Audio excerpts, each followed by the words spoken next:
Hello everyone and welcome along to the Sports Corner Live. We are back for the Champions League match day number 2. It is all action, hopefully tonight. Plenty of goals, fingers crossed, to come across all of the games across the Champions League. We already had 2 games earlier on at the 5:45pm kickoffs, as you'll see on your screen now. Voila. They were the scores of the games earlier. Ajax with a 2-0 win over Besiktas and Shakhtar Donetsk with a 0-0 draw. Very good 0-0 draw, by the way. Against Inter Milan. But we've got plenty of other games going on tonight, and we've pretty much nearly got a full house in the building as well. So we're going to go through all the games now. Kick off about 10 minutes away for these games, as per usual. And hopefully we should have some good games on our hands tonight. But first of all, we'll start off with the main game of the evening.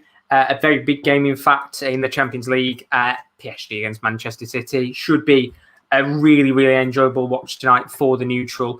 2 sides that have spent a lot of money. I will be hoping for a very good outcome this season in the Champions League. And we start off with the PSG lineup, of course, 4-3-3 tonight from Pochettino. Messi is in the side. But before we talk about him, we'll start off, of course, with the back of the team. Starting with the goalkeeper, we've got Gianluigi Donnarumma. He's in goal today. Back 4, Nuno Mendes, Marquinhos, Kimpembe and Achraf Hakimi are the back 4. Midfield 3 of Verratti, Ander Herrera and Idrissa Gueye. And then up top, of course, that front 3 that we all expected to really tear up the Champions League this season and Liga. Neymar, Messi and Mbappe. The expectations, I think, will be quite big tonight for PSG to go out there and put a few goals past this Manchester City team.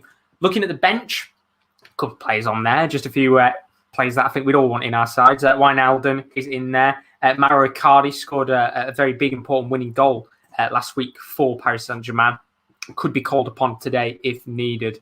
And also a couple of the players in there. Diallo, Keylor Navas, the goalkeeper. Just a very, very good side, isn't it, overall for PSG. And we'll go over to the Manchester City team as well. A very good side too. 4-3-3 tonight for the English side. Ederson is in goal. Back 4 of Cancelo, Ruben Dias, Laporte and Kyle Walker. Midfield 3, which has Kevin De Bruyne, Rodri and Bernardo Silva. And then up top tonight, no Jesus. He's on the bench, which is quite a surprise, if I say so myself. It's going to be Raheem Sterling on the left, Riyad Mahrez on the right, and Jack Grealish in the middle, which, as I said, is a bit of a surprise to me because I would have thought Jesus would have started today's game. But it looks like it's going to be Grealish as the false 9 tonight for City. On the bench, obviously, Jesus is there. Foden's there as well. Ferran Torres, another player who could have been in the side tonight. There's plenty of players who could come on and make a difference if needed. This could be a good game, and I think it should be a good game. Lots of star-class players. Obviously, they both played each other last season in the Champions League, so there will be a little bit of revenge maybe on the cards for PSG tonight. But it should be a good game overall, and that is the main game that I'm going to be covering tonight. Hopefully, as I said, touch wood, we do get some goals in that one. But that's the main game. We'll move on to the other games now. Plenty of other ones going on in the background, and it also means we can start bringing the guys in and hopefully find out what they're thinking in towards today's games with the goals and the potential scoreline. Starting off with a man who's doing 2 games tonight. He's keeping a good tally across 2 very good games.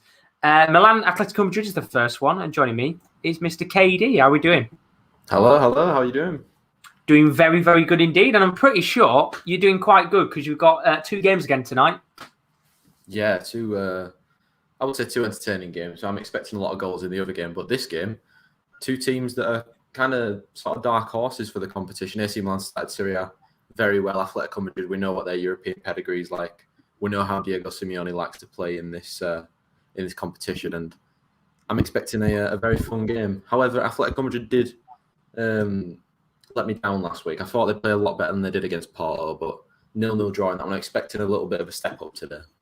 Absolutely. I think a step up is going to be needed for AC Milan, and I think Atletico Madrid more than anything. But looking at the team tonight, 4-3-3 for Milan. They are the home side who, as I said, they needed a bit of a step up because they did lose to Liverpool in their game. Mainan is in goal. We've got Hernandez, Tomori, Romagnoli and Calabria as the back 4.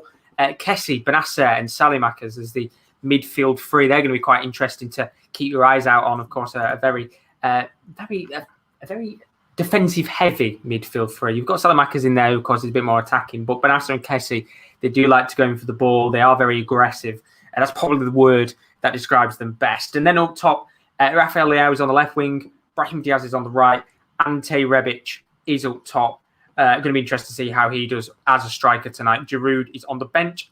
Zlatan still, unfortunately, not available. Florenzi as well is on there too. Tonali, a couple of decent players. As for Atletico Madrid, we'll go to their team now. 4-4-2 tonight for Simeone's side. Jan Oblak is in goal. Back four for Mosso and Trippier, they're the two fullbacks. Felipe and Jimenez as the two centre-backs. You've got the midfield four, Carrasco as the left winger. Marcos Llorente is on the right, with Koke and Kondogbia as the two midfielders.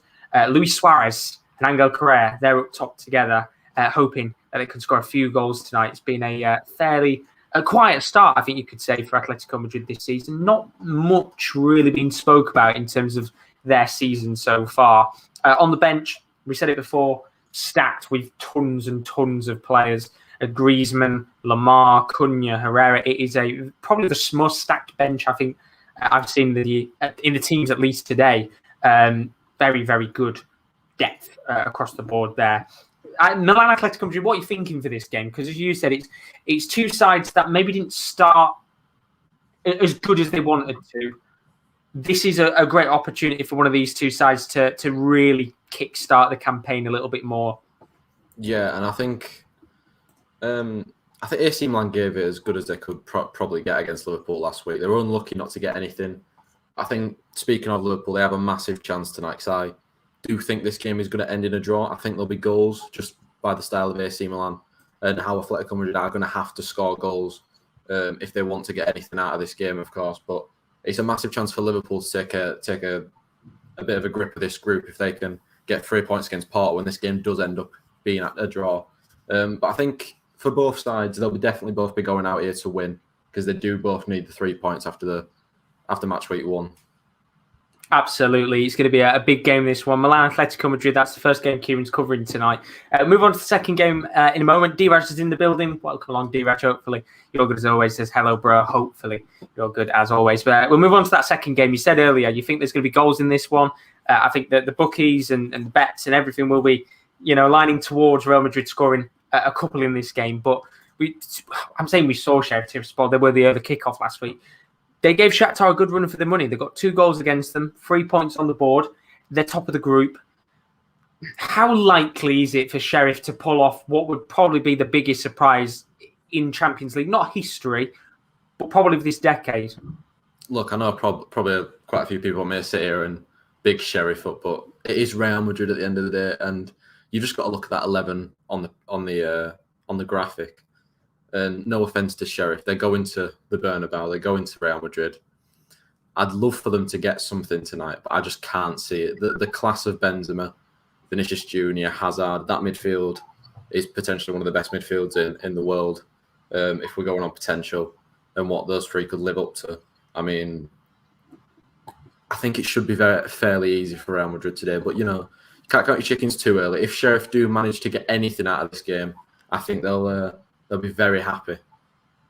They'd be very, very happy if they do, because as we said before, you look at that Real Madrid lineup, 4-3 tonight. Courtois in goal, back four. Miguel Gutierrez, big opportunity for him tonight in the Champions League. Alaba Militao, the two centre-backs, with Nacho Fernandez playing as the right-back tonight.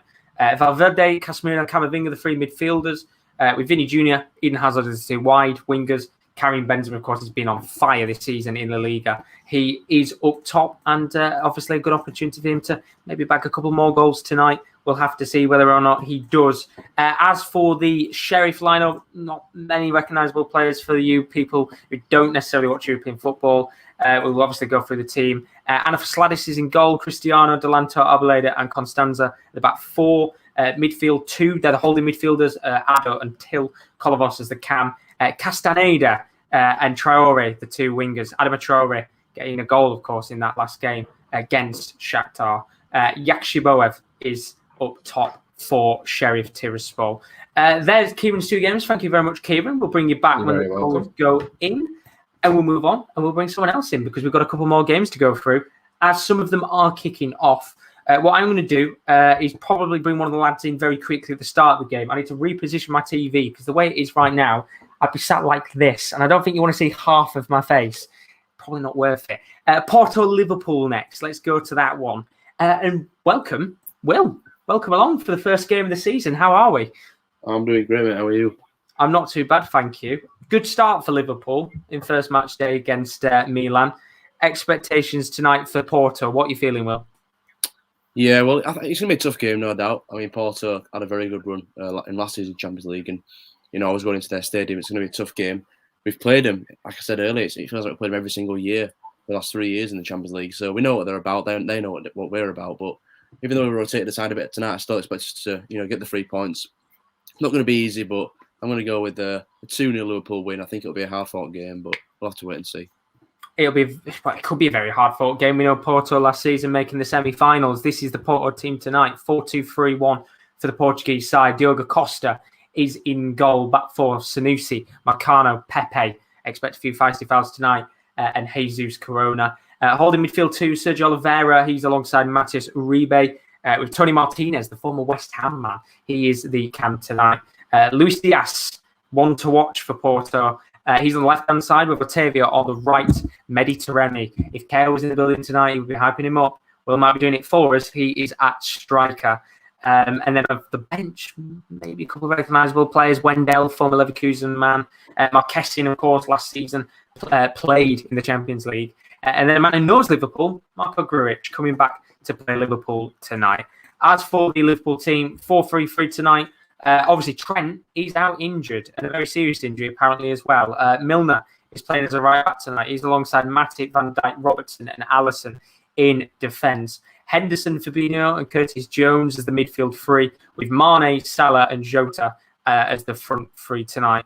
Fairly stacked bench again for Liverpool. Keita, Firmino, Oxlade-Chamberlain's on there. What's your prediction tonight for the goals, Will? Are you expecting a thriller, or are you expecting quite a heavy beating for him?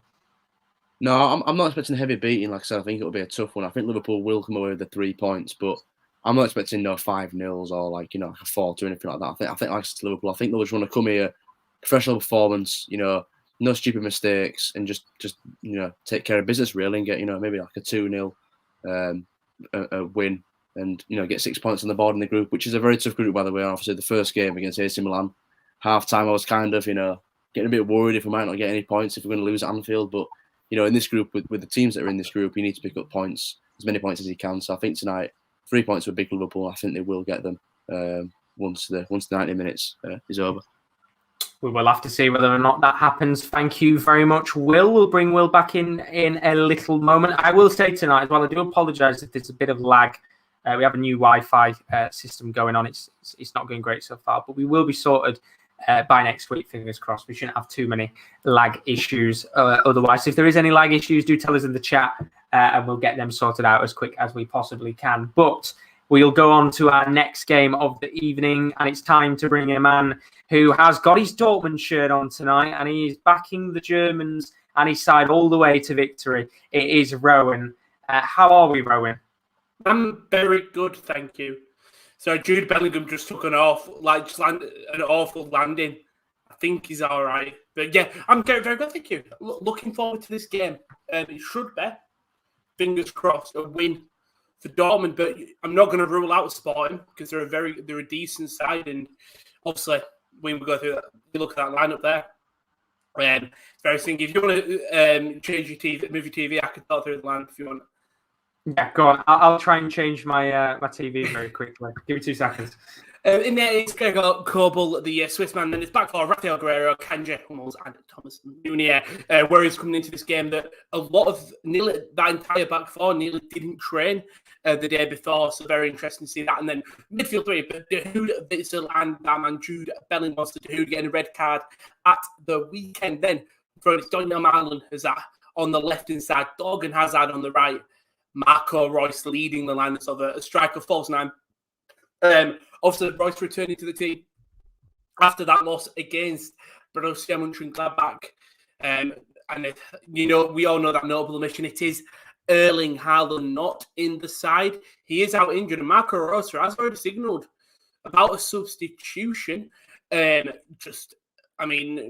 Dahoud has gone down injured, and that's a good. On the bench is Luke Umbia and Hit, Schulz Mugogo, Brandt, Renier, Paslak, Pongrasic, Knauf, and Wolf, Marius Wolf there, who we actually probably could see him come on very quick as Dahoud is limping. Hopefully he can carry on because he is a notable omission. Obviously, said that red card at the weekend, but very controversial. We'll see if he stays on because that's a huge miss early on in this game. And that's Marius Wolf, but we'll talk about the sporting lineup. Adan in net, then it's Fidel, Quartes and Neto, Reece, Nunes, Paina, and Pedro Porro, Thomas Palinha, Sarabia, the former PSG man, on the bench, in the starting 11. On the bench, it is Paulo, João Virginia, Tabata, Cabral, Santos, who has come off, Ugarte, Vinegre, Gulat, Escal, Marsa, Bracanga, and Esteves. But I'm not going to rule Sporting out.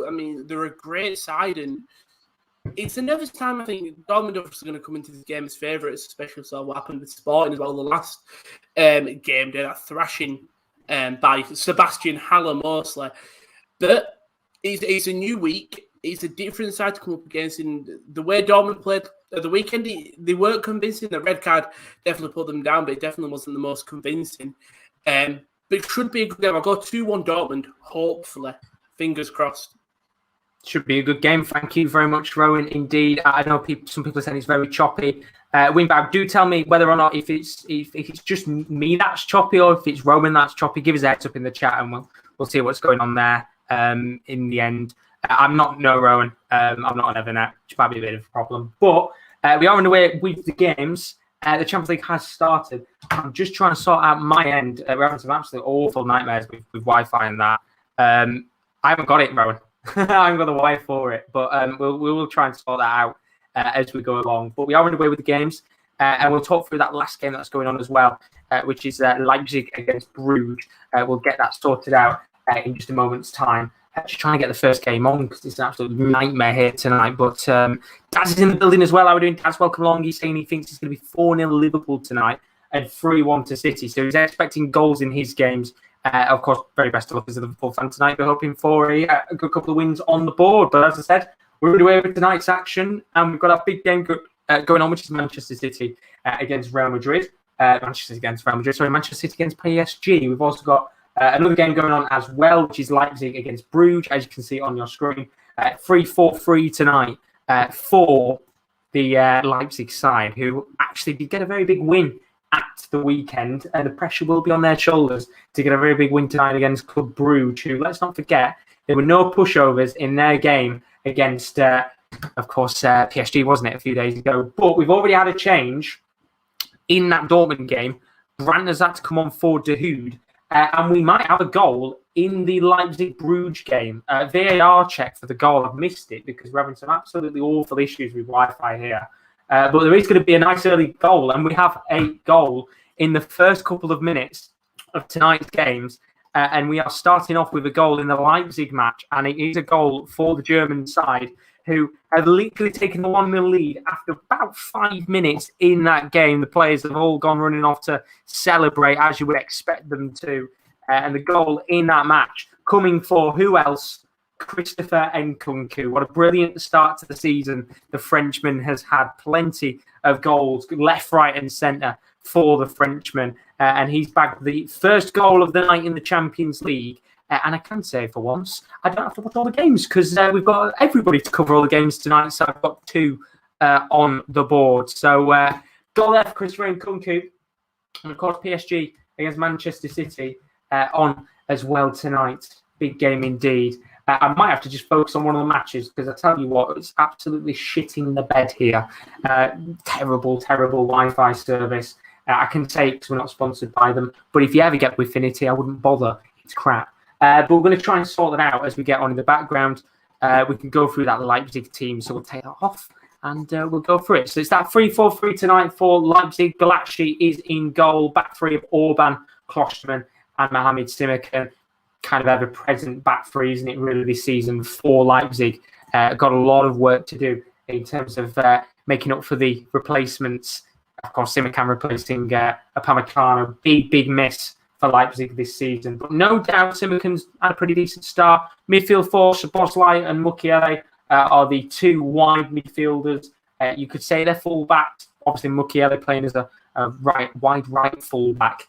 So Watchalong might be expected tonight to come and do a little bit of defending if needed. But so far, he's not really had to do much defending in this game. They are all over Bruges in these early sections of the match.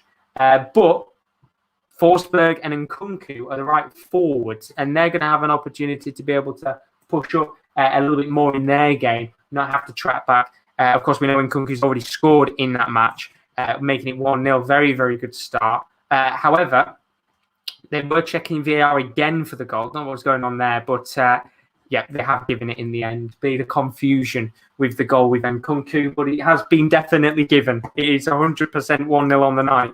And I can actually change the bottom part as well now to say 1-0 to RB Leipzig. There we go, 1-0 to the good. And our first goal is in. I just now need to find the actual game so I can put it on because it's gone again. And we're having a nightmare tonight, an absolute nightmare. I might have to go with the PSG game and just keep your eyes out on the Leipzig match because we will try and sort these problems out. And I do apologise with it. But hopefully, we shouldn't have these issues for too much longer. Of course, being a new Wi-Fi box, it's a little bit frustrating in that respect that we can't just sit there and watch these games in peace. But we should be all right here. PSG City should be on in just a moment. 0-0 between Real Madrid and Sheriff Tiraspol, which will go back to that screen there.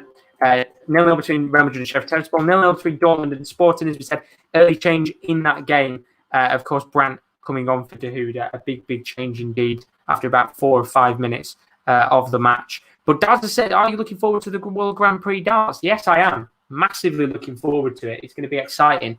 And well, with the problems we're having tonight, PSG already 1-0 up. Just a game. I'd love to tell you how he scored it and what he did for it, but I possibly couldn't because it's just come up on my screen saying 1-0. So first goal of the night going to PSG.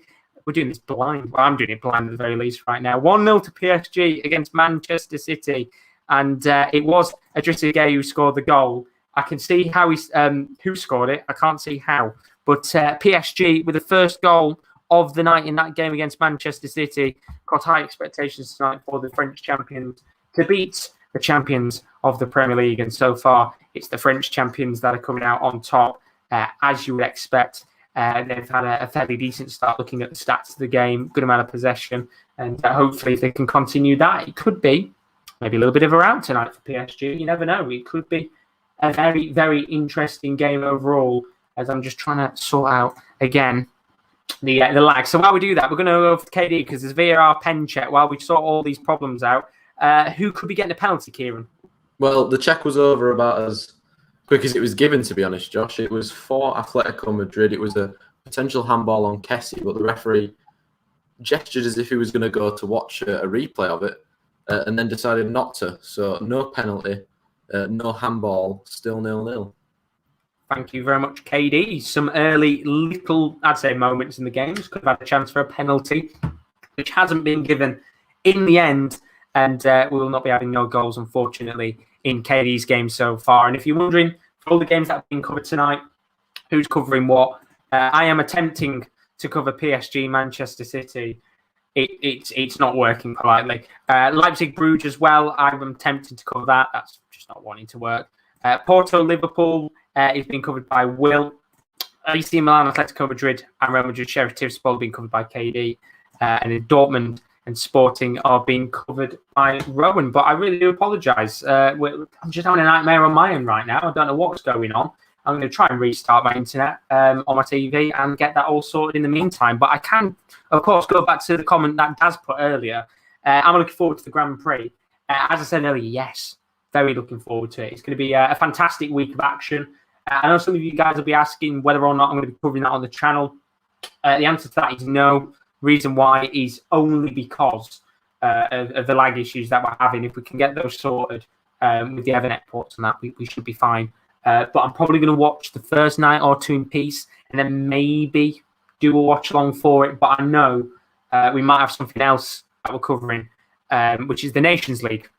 Because the Nations League is going to be back on next week when we go to another international break. Yay. And we should have that coming in a few days' time. So we might be covering that instead of covering the darts. But don't worry, the darts hasn't gone. But we're not doing no darts anymore. It's just, of course, time-wise and certain things going on as well. It's a little bit of a nightmare trying to sort out getting the darts on. Just, of course, as we've just moved into our uni rooms again. So it's a busy first week or two. So it might be a little bit more quiet on the channel apart from our watch-alongs here and there. But let's hope the Wi-Fi can actually get us back onto the game. So we're going to try again here and get that PSG Manchester City game on in the background. Just to quickly run down for the moment, it is still 1-0 in Leipzig against Bruges. Early goal in that game coming from Christopher Nkunku. Big goal that is when you think about it. Nkunku on fire this season so far. And he is definitely doing the business, isn't he, tonight for RB Leipzig again. And then PSG 1-0 up against Manchester City. Of course, Adjusagay with that goal. As I said, didn't get to see how it went in, but hopefully we should be all right. Let's give it a try and see if we are back to normal again, or whether we're not going to be able to watch any games tonight. And I'm absolutely buggered for this evening. BT Sport 2, answer my prayers. And the answer to my prayers is he going to be listened to, or is it not? We'll find out in a second. With that said, Vieira's come on in the Liverpool game, so there's been a substitution in that one. Of course, probably an injury, I'm guessing, in the early stages of that match. But is BT Sport 2 back? Because right now I'm, 10-15 minutes into the game, and I've had absolutely nothing to watch. Nothing's been accessible for me at all. And it is extremely frustrating because I'm pretty much, as I said, doing this blind right now. No, it's not back. Oh, no, there we go. I think it might be. I'm going to give it a second. I'm not going to put the Leipzig one on yet. I'm going to give it a moment here and see if the City one is going to actually work or not. And I think I've answered that question. It's not. So this is a gold show right now where I've got two games that I can't watch because the Wi-Fi is not working. Yeah, it's fantastic. I'm going to try and attempt to do this blind for the first time on the channel. But it keeps coming back every 10 or 15 seconds. So I will keep you up to date with the goals. Don't know how they've gone in, but I'll tell you who scored them. As for the rest of the games, there's been a yellow card for Kessie in that game between Milan and Atletico Madrid. As we said before, very, very dirty midfielders in terms of the combative nature of Benasser and Kessie. So Kessie going into the book there early on in the match. Good start, of course, for anybody who has put Kessie on their bets today, because he should be very good. But by the way, it looks like Pepe's come off in that game against Porto, because I've just checked my bets and he's voided. So I think he's come off because of an injury in that match. But Kessie going into the book, early yellow card in that game for the Ivorian. As I said, one of the players that you would expect to get a booking 9 times out of 10 in the matches that he plays. Do tell us tonight, have you got any bets on in your games? We'll have to tell us, of course, because right now I've got no games to watch. Let's go to KD, though. He has got a game to watch because he's got a dangerous free kick. Who's it for, Kieren? Well, Josh, we hope that one of these one day will actually fly in. And it's for Real Madrid. And these two games I've watching have been pretty poor, I can't lie. But it's Real Madrid right on the edge of the area. Someone did also get yellow carded for Sheriff, but I actually don't know who it was. It was one of the defenders. I think it was Arboleda who got booked for the foul on Hazard. It was right on the edge of the area. It was a cynical foul, yellow card. Hazard wasn't really going anywhere. Didn't really need to make the challenge, so silly one. But AC Milan that's a shot, and it's just gone on target from, I think it was Brahim Diaz. But two very slow starts to this match. Can Benzema finally light the touch paper for Real Madrid with this free kick? It's going to be Benzema or Alaba. It is going to be Benzema. Over the wall. Oh, forces a good save out of the goalkeeper. And this time, Josh, we've actually got a little bit more of a climactic ending, but we have got a goal. We have indeed. Thank you very much, Kieran. I thought we were going to have first free kick goal, but we have got a goal, and we're going over to Will. It's that game between Porto and Liverpool. Who's bagged Will? It's 1-0 Liverpool. And to be honest, mate, there's not been many chances in this game so far, but the chance, I don't know if you heard that. That was my text message coming through.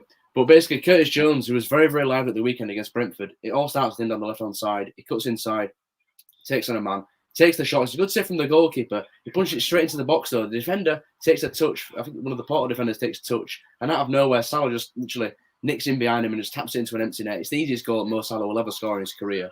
But it's been a tight game so far. Both teams having minimal opportunities, but Liverpool do take the lead. And it's that man, Salah, once again. And it's the perfect start for Liverpool here, 20 minutes into the game. Thank you very much, Will. 1-0 to Liverpool. Good start for Liverpool tonight, away from home, of course, in Portugal, against Porto. Tough side in the Champions League. I'm hoping we're working here. It seems to be fine now. I probably jinxed it, but I think we're all right. We should be good to go again. Apologies for the horrible Wi-Fi. It is terrible.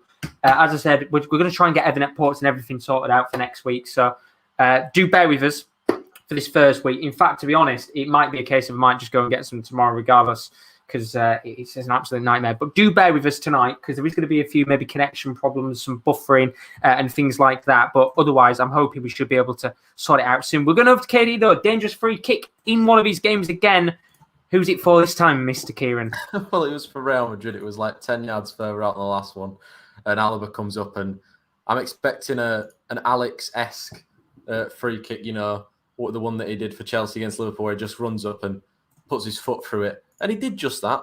It's unfortunate that the wall was stood right in front of him as he took it, so he hit the wall. That's more like it for these dangerous free kicks, isn't it, Josh? It's much more like it for the free kicks. Thank you, Kieran. That is a typical free kick for us. We've always said one day we'll get a free kick where it'll be put into the back of the net and we'll go absolutely wild. That day will come. I promise you guys. But yeah, I think we're all sorted now. Everything seems seamless on my end, so we should be all good. PSG Man City, the main game tonight. We're nearly 20 minutes in, and we've had absolutely nothing to talk about because I couldn't bloody see what was going on. But I'm going to get the stats up of the game because I think that's the best thing to do when you've not really watched it, to get a gist of how the match has gone on so far. But we will go through the comments in a second. But it's very even on possession-wise. PSG, obviously, with the first real opportunity of the game, which they did score, of course, coming from Idrissa Gueye. 2 shots they've had in the match, 1 on target. As for the Leipzig Bruges game, which is the one I've got on as well, a couple of opportunities in the game for Leipzig. They've had 2 overall. Bruges have had an opportunity as well, which is on target. Obviously, didn't get to see who had that shot on target, but I'll find out soon. But we're going over to KD. Big capital letters, goal. Who's it for, Kieran? It's for AC Milan. And I'm so happy for him because it's Rafael Leao. Now, he is such a good player. He's so underrated in this AC Milan side, and he scored a peach of a goal. It's lovely work from Brahim Diaz inside the box, a little bit of quick feet to get away from a few challenges. Kind of dawdles with the ball. Rafael Leao gets it stuck under his foot, but manages to dig it out and put it right into the corner. And after a slow start, hopefully that has kicked the players into action. Atletico Madrid haven't got going at all. I mean, they were very poor at the weekend against Alaves. Started off even poorer here. The shot goes through 2 pairs legs to Oblak. No chance of saving it. AC Milan take the lead 1-0.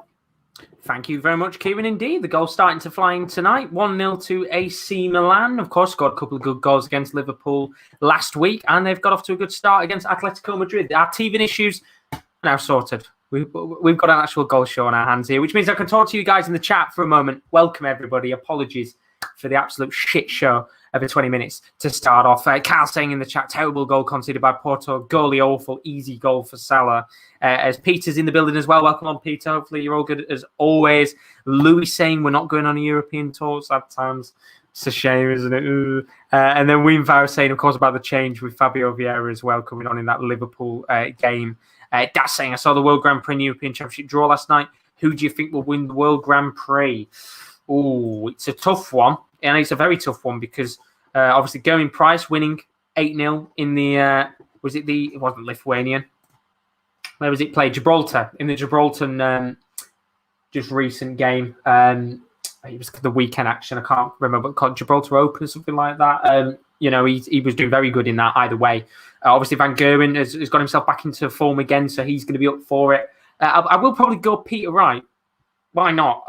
Peter Wright's gone a little bit quiet, I think, over these last couple of months. So it wouldn't surprise me if he turned up and got the goods on the. Is it next week? I think, is it on Sunday? I'm pretty sure Sunday or Saturday it starts. So I'm pretty sure he will go to that Grand Prix and boss it.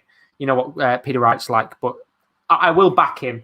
But I wouldn't be surprised if Gerwyn Price did turn up and and spanked everybody across the park, because that is just what Gary Price likes to do. But we'll go and talk about that game between Leipzig and Bruges, because there has been a moment in this game where there might be a call here for a VAR check for a goal. Cavalieri had the ball in the back of the net, and there was calls for offside for the goal, but goal review's been given, and Charles de Cavalieri scored, and it's 1-1 between Leipzig and Bruges. And I obviously didn't see really much of what was happening. Let me just kind of turn my TV again in a second to see. But I said the ball was in the back of the net. It was Hans Vanaken, sorry. And it was a kick out from Golaci. And he's really, really poor kick from Golaci. Gives the ball straight back to Club Brugge. It's one ball over the top. And it comes towards the path of, I think it was Cavalieri in the end who got the assist. He lays the ball into the path of Hans Vanaken, who has a tap in. And it's just a simple finish for the man who did, of course, score against PSG last week as well. Just tucks it into the back of the net. Checking, of course, for offside for when the ball was lobbed up into the path of Cavalieri. He's onside. And in the end, Jesse Marsch, very, very reactionary, kicks over the water bottles in anger and frustration. And rightly so, because his side had given away a costly goal. And just like that, it is 1-1 between Leipzig and Bruges. A good start to that game. And we've also had a pretty good start to KD's games as well, because he's had a goal. He had a chance and he's had a goal. Who's it for, Kieren? Sheriff Tiraspol have taken the lead at the Bernabeu, completely against the run of play.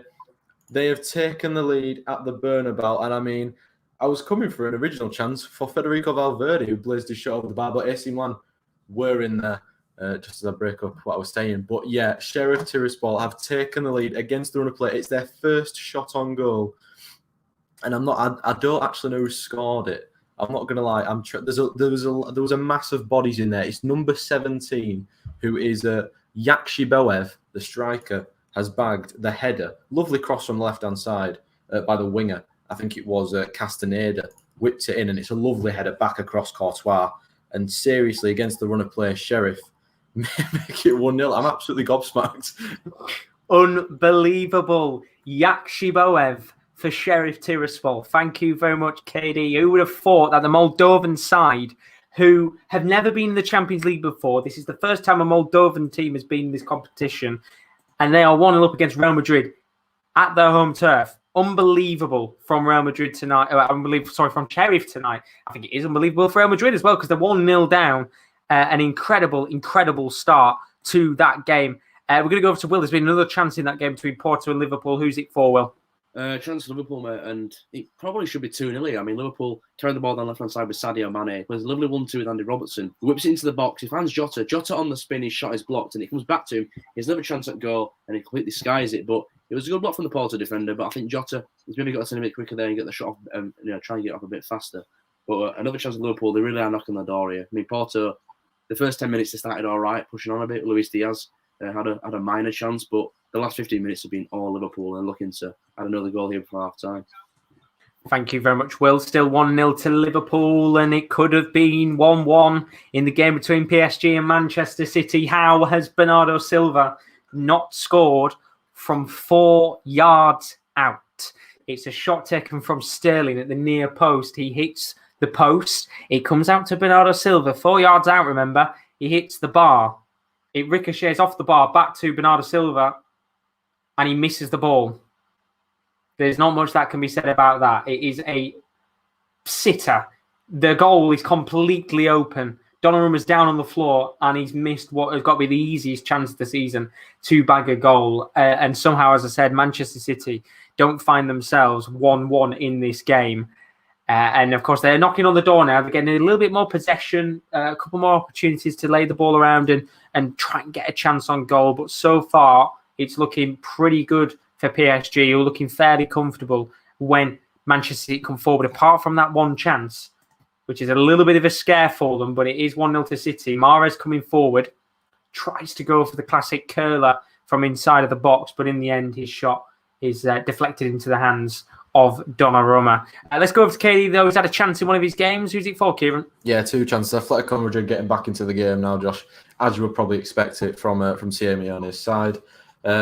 2 or 3 corners back to back, and it was whipped in, and Suarez went for a shot, and it looked like he had acres of space, in the far right-hand side of the penalty area. He sliced his shot and it went right the way across the penalty area, right to the edge of the penalty area where Kondogbia was waiting, lurking to obviously line one up from about 25 yards, 20 yards out, and it just flew straight over the crossbar. But that's the best attempt of the game for Atletico Madrid so far, who have started poorly, but they're probably lucky that it's only 1-0.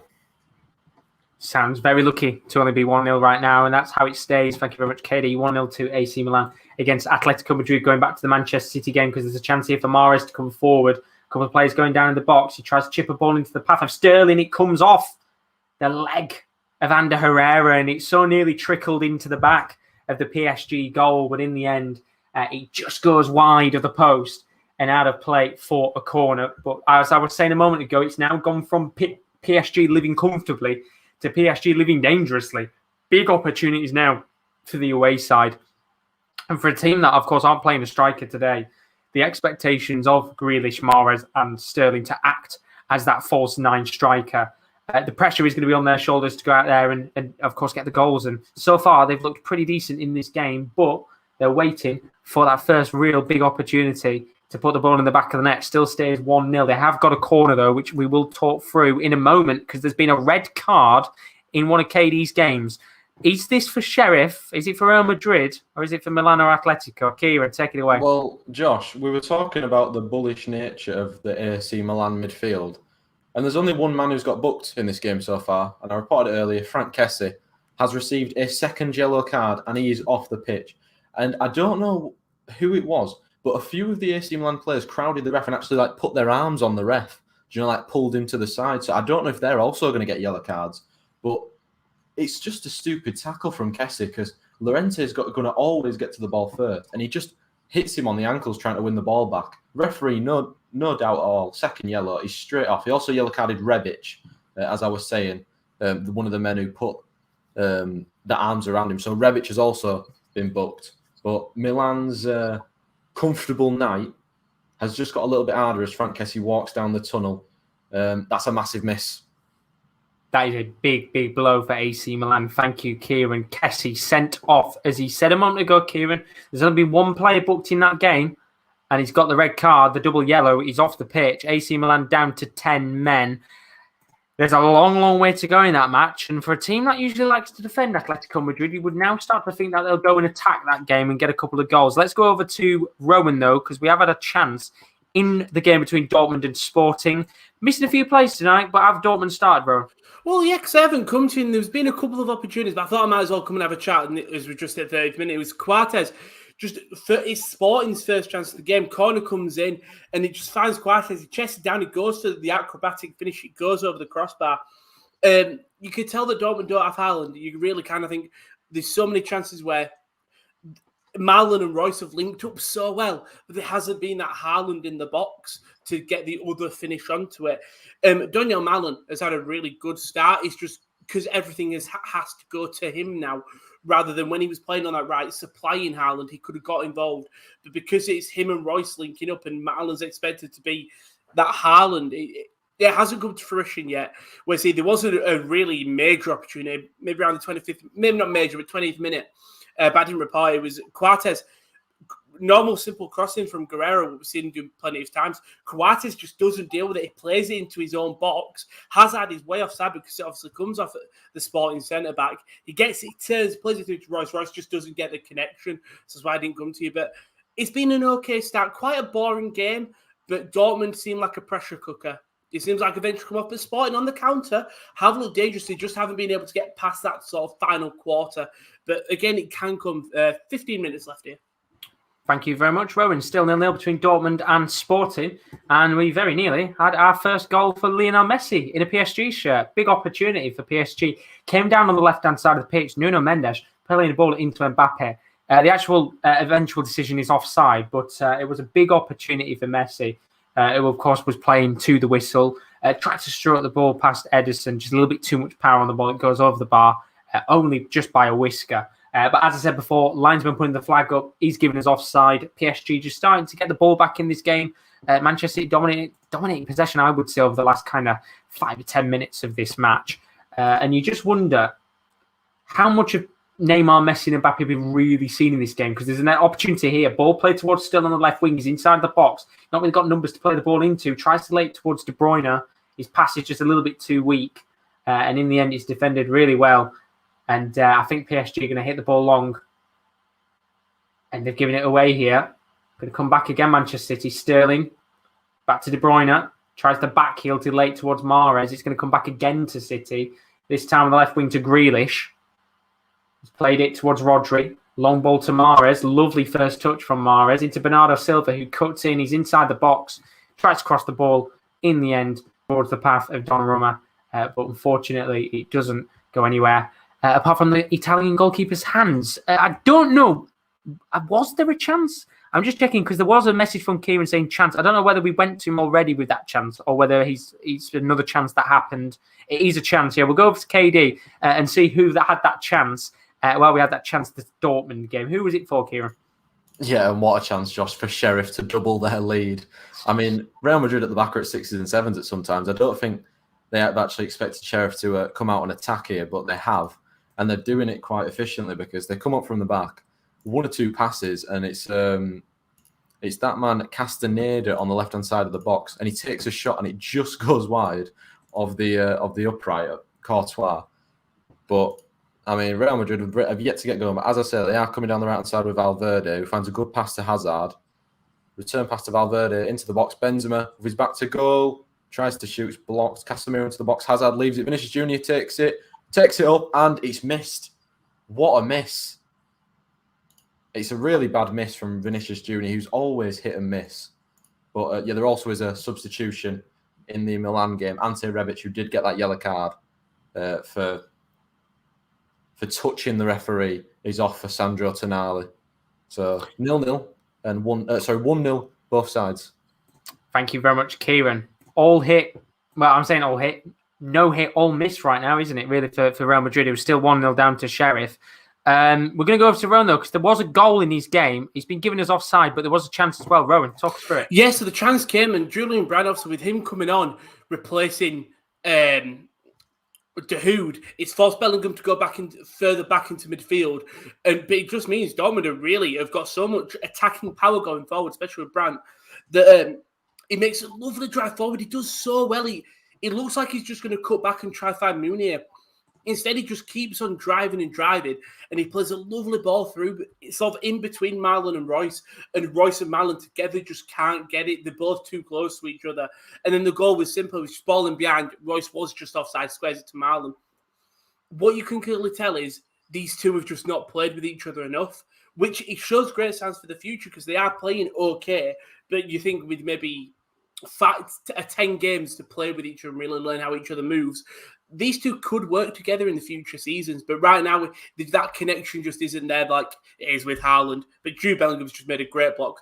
Goes for a Sporting corner. Thank you very much, Rowan. 0-0 between Dortmund and Sporting. I've just seen the goal, actually, for Idrissa Gueye when he scored the first goal before we had the issues earlier. What a finish. It is a great, great finish from a player who is a CDM. You know, realistically, he plays the holding midfield role. He shouldn't be hitting... it wasn't a wonder goal, but it was some real venom inside of the box, and a really good finish in the end. But we're going to go back over to KD now, because there's been another chance in one of these 2 games tonight. Who's the chance for, Kieren? I mean, the goal is definitely coming for Real Madrid, Josh. They've earned in this half in a flourish. And I don't really know how Nacho's not managed to score this. It's a nice move from Benzema and Hazard on the right-hand side of the penalty area. Benzema plays Hazard in. He's on the angle, takes the shot. Keeper makes a good save, parries it straight up into the air. Nacho has got an open net to head it into, and he heads it wide. And then just about a second or 2 ago, Benzema's just had the chance, flashed a shot across the face of the goal. Looked like it was destined for the bottom corner, but goes just wide of the post, and Sheriff live to fight another day. Thank you very much, KD. There's been a goal. He said he thought it might be an opportunity for a goal. We had one a moment ago, but this time it counts. Rowan, who scored? It's his first goal for Borussia Dortmund. It's Daniel Marlon. I actually didn't see the goal. I was too busy getting distracted with something, but I saw that Marlon was singing. It's actually a lovely finish. I don't know who plays it to him on the right, and he just keeps on going. I'm seeing here. It's from the back. Is that Matt Summers, KD? It's not actually. It's a Kanji, plays it into the middle, finds Bellingham. It's a lovely ball down the middle. Marlon takes 2 touches past the defender, slots it into the bottom left. Just narrowly misses the post to knock it in, but it's a great finish. Just gets the better of Quartes. gets it past the Adan, and it's 1-0 Borussia Dortmund, and it's a nice finish from Daniel Melton. That's what he needed to get the confidence going. Thank you very much, Rowan. 1-0 to Dortmund. It could have been 2-0 to PSG. I will talk about the comments and everything you guys have put in a second, but it's Nuno Mendes who's having a brilliant game for PSG. I know a lot of PSG fans have been saying he's been playing all over the park, but I'm going to stop for a second because there's another chance as Mbappe dances through the PSG defence. He lays the ball into the middle of the box, but nobody's there to put it in. And again, Neymar been a little bit quiet in this game tonight, apart from that assist. Same with Messi as well, he's been a little bit quiet. But what an opportunity for PSG to put themselves 2-0 in front in this game. It's been a very entertaining game overall. But just very quickly before we go over to KD's chance in this game, Daz did ask if Bobby's on the bench for Liverpool. He is, yes. And then, of course, he's going through some of the half-time results in the EFL, which we'll go through them at half-time when we hit half-time in about less than 10 minutes of this game, as De Bruyne has just gone into the book in the City match. But let's go over to KD, who's had the chance. I think I would have probably just seen one of the best goals ever scored if that had gone in. And unfortunately enough, Rafael was offside, but it's a big goal kick that just gets whacked forward. And he takes it on his chest and goes for the overhead kick from just outside the area. But the ball's got so much movement on it that it just dips and keeps dipping and dipping and hits the crossbar and comes back out. And I gasped because I thought it was going in. But it's weird because since AC Milan have gone down to 10 men, they've been by far the better side. And that is going to be no foul against Felipe. That's surprising. But yeah, Atletico Madrid really still haven't got going, Josh, since it's the red card for AC. Not ending the half as well as Real Madrid are in the Sheriff game, but someone's down injured here for AC Milan. I think it might be Trippier. Thank you very much for the updates. As we have seen, still 1-0 in the game between Sheriff and Real Madrid, and still 1-0 in the game between Milan and Atletico Madrid. Not been a best start to the season, has it, for Atletico Madrid? If you want to be honest, it's been a bit of a dodgy start for them. Not the most impressive against Porto, as Kieren said, and not really impressive at all in this game between Milan so far. They are one man up because Milan got that red card for Kessie, but they are still 1-0 down. The Italian side doing all they can to hold on to get what will be a very, very big 3 points in that group, depending, of course, what happens in that game between Porto and Liverpool. And talking about goals, this team, they do not stop scoring no matter who they play, because Bruges are 2-1 up against Leipzig. And I've not really spoke much about this game because there's not been many chances in it, if I'm being frankly honest with you. But this is a brilliant, brilliant goal. And unfortunately for Galacci tonight, he'll want to look away because it's been a pretty poor night for him overall. But just to see the goal again, I think it's Ritz who scores the goal, the Dutch midfielder. It's a ball played in from, I think it's Clinton Mata on the right-hand side. He plays it, I think, to the number 10, who's on the right wing. It's just a lovely combination work between number 10 and Clinton Mata. It's a shot from Charles de Catalere. He hits the ball on the volley. It's a really awkward angle. His shot is deflected. It goes through the legs of, I think it's Simakan. It goes straight to Ritz. He's inside the box and literally, again, probably about 4 or 5 yards out from goal. All he's got to do is toe poke the ball in the back of the net. And Bruges 2-1 up. Who would have thought that was going to happen on the night? 2-1 to the Belgians, and they are having an absolute belter of a Champions League season so far. You could arguably say they're in the group of death when you actually looked at it, but they are certainly partying in that group right now. 2 goals against Leipzig. Of course, a draw against Paris Saint-Germain. Perfect start to the season for them, as we have had a change of the game between Milan and Atletico Madrid. João Felix has come on for Trippier, so an attacking change, as you would expect from the Spanish side. But Carol saying he missed the start of the stream, but I presume Zlatan is still injured and not playing. He is indeed. I think he's back. Should be in the next week or two, I think. He's not too long before he should be returning. But we'll go over to Will. It's been a little while since we've seen Will. 1-0 to Liverpool in that game against Porto.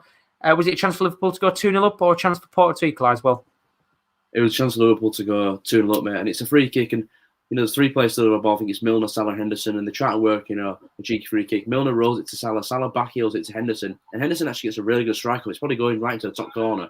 But the keeper does really well. Tip it over the crossbar for a Liverpool corner. So 42 minutes in, like I said, there's not been many clear-cut chances, but it's been all Liverpool since about the 15th, 20th minute. Since Liverpool got that first goal, they've been pressing on, and Porto really struggled to get out. But 2 minutes to go till half time. Maybe Porto make some half time adjustments, but so far it's been all Liverpool, and they deserve to lead. So far, so good for Liverpool. Thank you very much, Will. 1-0 to Liverpool as it stands away from home at Anfield, and a big chance in the game between PSG and City. Corner lobbed into the box. Ruben Dias with a header at the near post. Good save. They've got another corner here. And to say this is the big game of the night, I've not really spoke much about it because there have been so many chances going on, but we can speak about this corner because he's going to be whipped in now. With about 1 minute and 40 seconds left of the first half, this could be a great opportunity for Manchester City to get a late equaliser and change the half-time team talk for Pochettino and for Pep as well. Just getting a bit of a talking to by the referee. I think he's been given maybe a last warning just in case he gets a yellow card. But let's see whether or not this corner goes in. It's going to be Mahrez who whips this into the box. Just taking his time here. It's going to be lobbed in by Mahrez towards the near post, trying to get it again towards, I think, America Laporte this time, who doesn't get a touch. And in the end, it will go back to Donnarumma for a goal kick. But 44 minutes into the game, we've got a minute left before half-time. Don't forget, if you are new to the stream, as always, don't forget to leave a like and a subscription on the channel. If you are new, we've got plenty of watch-alongs to come on the channel in the near future, of course. Do bear with us for the first week or two because we are going to have a few teething issues with the new Wi-Fi service and things like that, what we've got. But we were just speaking to Will a moment ago. It's been all Liverpool in these games. We've got a goal. Have Liverpool made it 2-0, Will? Yeah, it's 2-0 to Liverpool, mate, and it's another simple goal. Fabinho starts off in the middle of the park, sprays out to Milner, who's playing right back tonight. Milner puts a really good ball into the box. It's kind of a teasing ball, it's right in the middle of the area. The keeper doesn't know whether to come for it. The defender doesn't know whether to leave it. In the end, they both leave it. It goes straight past, and Mane is there to tap it into an empty net. It's another calamity for the Porto defence, very much like the first goal was.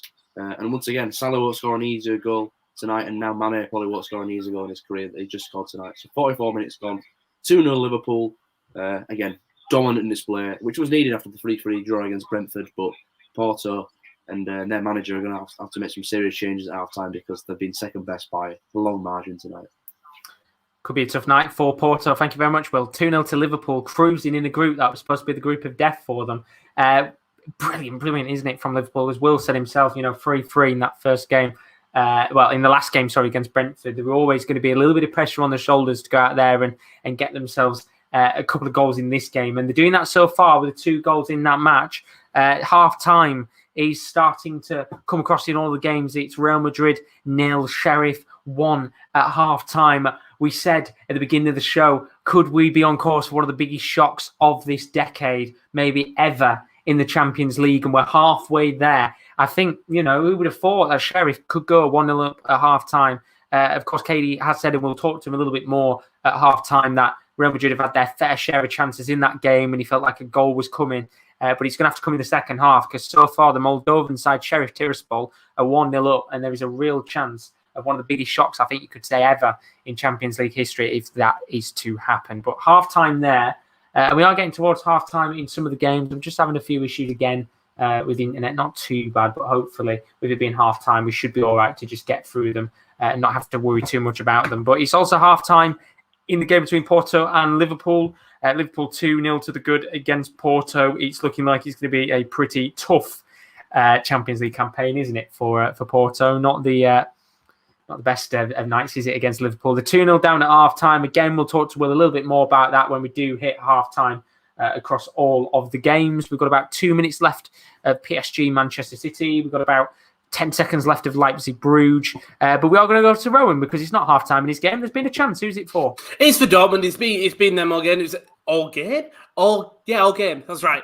It's been a chance for them anyway. And Guerrero's pushed really deep. Took it out, made space. Hazard could play it into him. Plays it through to Bellingham. Bellingham does really well. Just allows Marlon to come loop around him. Plays it through to Marlon. Energetic burst of pace. Squares it across. And unfortunately, it was a great block from... I can get you the name. It was a great block from Neto. Really good block. Just sticks his foot out, but still gets it cleared. Good goal. Good goal. Good defending there from Sporting. They've held on really well. There's been a couple of opportunities. Just hit half-time, though. Thank you very much, Rowan. 1-0 between Dortmund and Sporting. Not bad for Dortmund, as we said. Plenty of injuries. Got a couple of players out, but doing good tonight against the Portuguese side. It's half-time in the game between Leipzig and Bruges, 2-1 Good performance from Bruges. Again, I mean, they are really turning up in the Champions League so far. They have played much better than Leipzig have. Again, like PSG game, they've had less possession, but more opportunities. And if they can keep going the way that they do, I think Bruges have got a very good chance here of maybe getting themselves a big 3 points in that group. Because again, it is a group of death. There is a real opportunity tonight that one of PSG or City are going to drop points. If they can get themselves that all-important 3 points on the board, just maybe we might see Bruges surprise a couple of people and maybe make it out of the group stages, depending on how well they do in the second half of the Champions League group stage campaign. But we are at half-time across all of the games, apart from PSG, Manchester City. We've got about 40 seconds left of the first half, and it's with Neymar. Going to be a ball inside the box from Mbappe. Tries to get it towards Messi, who's made a marauding run, but in the end, it's not going to come to him. And I think that will probably be one of the last moments that we see in the first half of this game, because it will be, and that is that half-time of all of the games, and we'll go through them in a moment. But we'll start off, of course, with my matches tonight. PSG 1-0 against Manchester City, a game which I missed about 25 minutes of because we're having a few internet problems. But what I can say is that City have looked the better of the two sides, I would say. The early goal coming from Idrissa Gueye was a lovely finish inside the box from an Mbappe cross and a Neymar. I think it was, to be honest, a deflected shot rather than a pass to Idrissa Gueye. But the way he took the ball inside the box, it was a comfortably stroked finish into the back of the net. It was hit with some real venom, and it was a brilliant finish for Idrissa Gueye, who, of course, did actually score in PSG's last game as well. So 2 goals in 2 games for the, I think he's Senegalese, isn't he? Senegalese midfielder, I think. I might be wrong. But either way, very good performance from him tonight. As for Manchester City, they're knocking on the door. Biggest opportunity they had was for Bernardo Silva. He had an effort which he should have put into the back of the net from 4 yards out. It was probably the worst miss of the season. I would say at the very least it was the worst miss of the season. But there is a lot of work to be done for Manchester City if they do want to get back into that game, because so far they've lacked a little bit of that class up top. And again, is it because they're missing a striker? Absolutely. Could Jesus be that type of player to put the ball in the back of the net? I would have said so. But I really do think tonight they are missing that striker up top who could make those instinctive striker runs into the box and put the ball into the back of the net. So 1-0 to PSG in that game. We spoke a moment ago about Leipzig and Bruges. 2-1 to Bruges, looking in cruise control in that group. Where should we start? Who do we go to first? Let's go over to probably the biggest shock of the night so far. Let's go over to KD first. Where do we start? There's obviously, it's been a pretty good night for you so far. We've got to start though. Real Madrid 0, Sheriff Tiraspol 1. I asked you the question at the beginning of the night, at the start of the show, whether Sheriff could maybe pull off the shock of the decade, the shock of the Champions League. We're 45 minutes in now, Kieren. They're 1-0 up. I'm going to ask you the same question again. Can Sheriff do it? I still don't think that they'll get anything, Josh. I'm not going to lie. Real Madrid were really banging on the door at the end of the first half. Looked a lot better than what they did in the opening half of the first section. But, I mean, fair play, Sheriff. That's all you've got to stand back and applaud the fact that they're the first time in the Champions League, they're playing one of the best teams in the world in terms of European pedigree. And, I mean, they're going toe-to-toe with them. They've been fortunate, but you need to be fortunate in games like this. But I still think Real Madrid will get something out of this game, whether it be a point or all 3. I can see them scoring. It just started to click for them in the latter part of that first half, and I feel like it's only a matter of time before it does end up going in the back of the net, and then maybe the floodgates will open. Yeah, and when we look at the stats of the game, as you said, 2 shots, 1 on target for Sheriff. Of course, the 1 shot on target leading to the goal for Jazbek Yakshiboev. That's the goal scorer for Sheriff. Real Madrid, 73% possession, 13 shots, 4 on target. As you said, just starting to click now. And, of course, when we look at the bench, which I'll get up for you guys on the screen, we'll take the Real Madrid thing off. There we go. Where are they? There we go. When we look at that Real Madrid bench, it is full of players that can easily come on in this game and change it. You know, they've got Kroos, Modric, Asensio, Jovic, Vasquez. It's an endless list of players. And obviously, the Sheriff lineup going to have nowhere near the class of any of the players on the Real Madrid team. How quick could this turn over into a Real Madrid win? Do you think they bring on a few players at half time and Ancelotti makes a statement, or do you think he'll give it 10, 15 minutes and then make changes if it's not 1-1 or 2-1? I think we might see Rodrigo come on at half-time, or maybe even someone like Asensio, or maybe Luka Jovic as well as, or if not, just on his own. I think they just need to give Benzema a little bit of support. Vinicius Junior he's not really hitting the form in this game that he's in the league, of course, playing really well in the league, but not going for him tonight. I think the earlier Real Madrid equalise, it spells disaster for Sheriff. Depending on if it's before the 60th minute, maybe then you're seeing Real Madrid winning this 3 or 4-1. But if they can get them down to the last 15 minutes, keep doing what they're doing. That's all they have to do, really. But I just can't see it, Josh. It's going to be a long 45 minutes either way for the Moldovan team. But they're 1-0 up right now. Big result this could be. We'll have to see whether they hold on or not. But thank you very much, Kieren. That is the first game. We'll go over to your other one, though. Milan Atletico Madrid. It might not be the most surprising of results, but a very good game. 1 goal for Milan, but they're down to 10 men. Kessie being sent off. How's that one been so far overall? Yeah, it's been very open. I mean, it's been poor from Atletico Madrid standards, but AC Milan, since they've gone down to 10 men, have had the chances as well. There was one for Rebic where Oblak had to make a really good save down to his left-hand side. I mean, AC Milan look by far the better team, even when they've gone down to 10 men. And just on the red card, it's just silly from Kessie. We spoke before the game, obviously highlighting that bullish midfield and the lack of discipline from kind of both sets of players, to be fair, because there's a few players that are just walking yellow cards that you can see on both sides. And I mean, Kessie was one of them for sure. And the first one was a yellow card.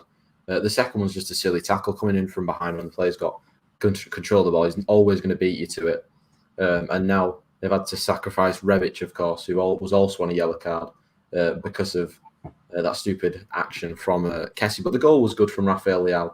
But Atletico Madrid have not responded whatsoever. There was one good chance in the half, and that came right at the end of the half for Luis Suarez, who flashed effort wide from inside the 6-yard box. Probably should have scored, but that's about it. It's probably about as good as it's got for Atletico Madrid. They need a massive second half, and it seems this season they've had to come from behind quite a lot in the second half. They have indeed, and when you look at the stats of the game, 5 shots not on target for Atletico Madrid, 5 shots 3 on target for AC Milan. Of course, down to 10 men in the 29th minutes. They have had a good chunk of the first half without the extra man on the pitch. The way that this group's panning, and we'll go over to Will in a second. Obviously, Liverpool's starting to get a bit of a foothold here. If they do beat Porto tonight, which is they are 2-0 up as it stands, they're going to have already a 5-point lead over Atletico Madrid.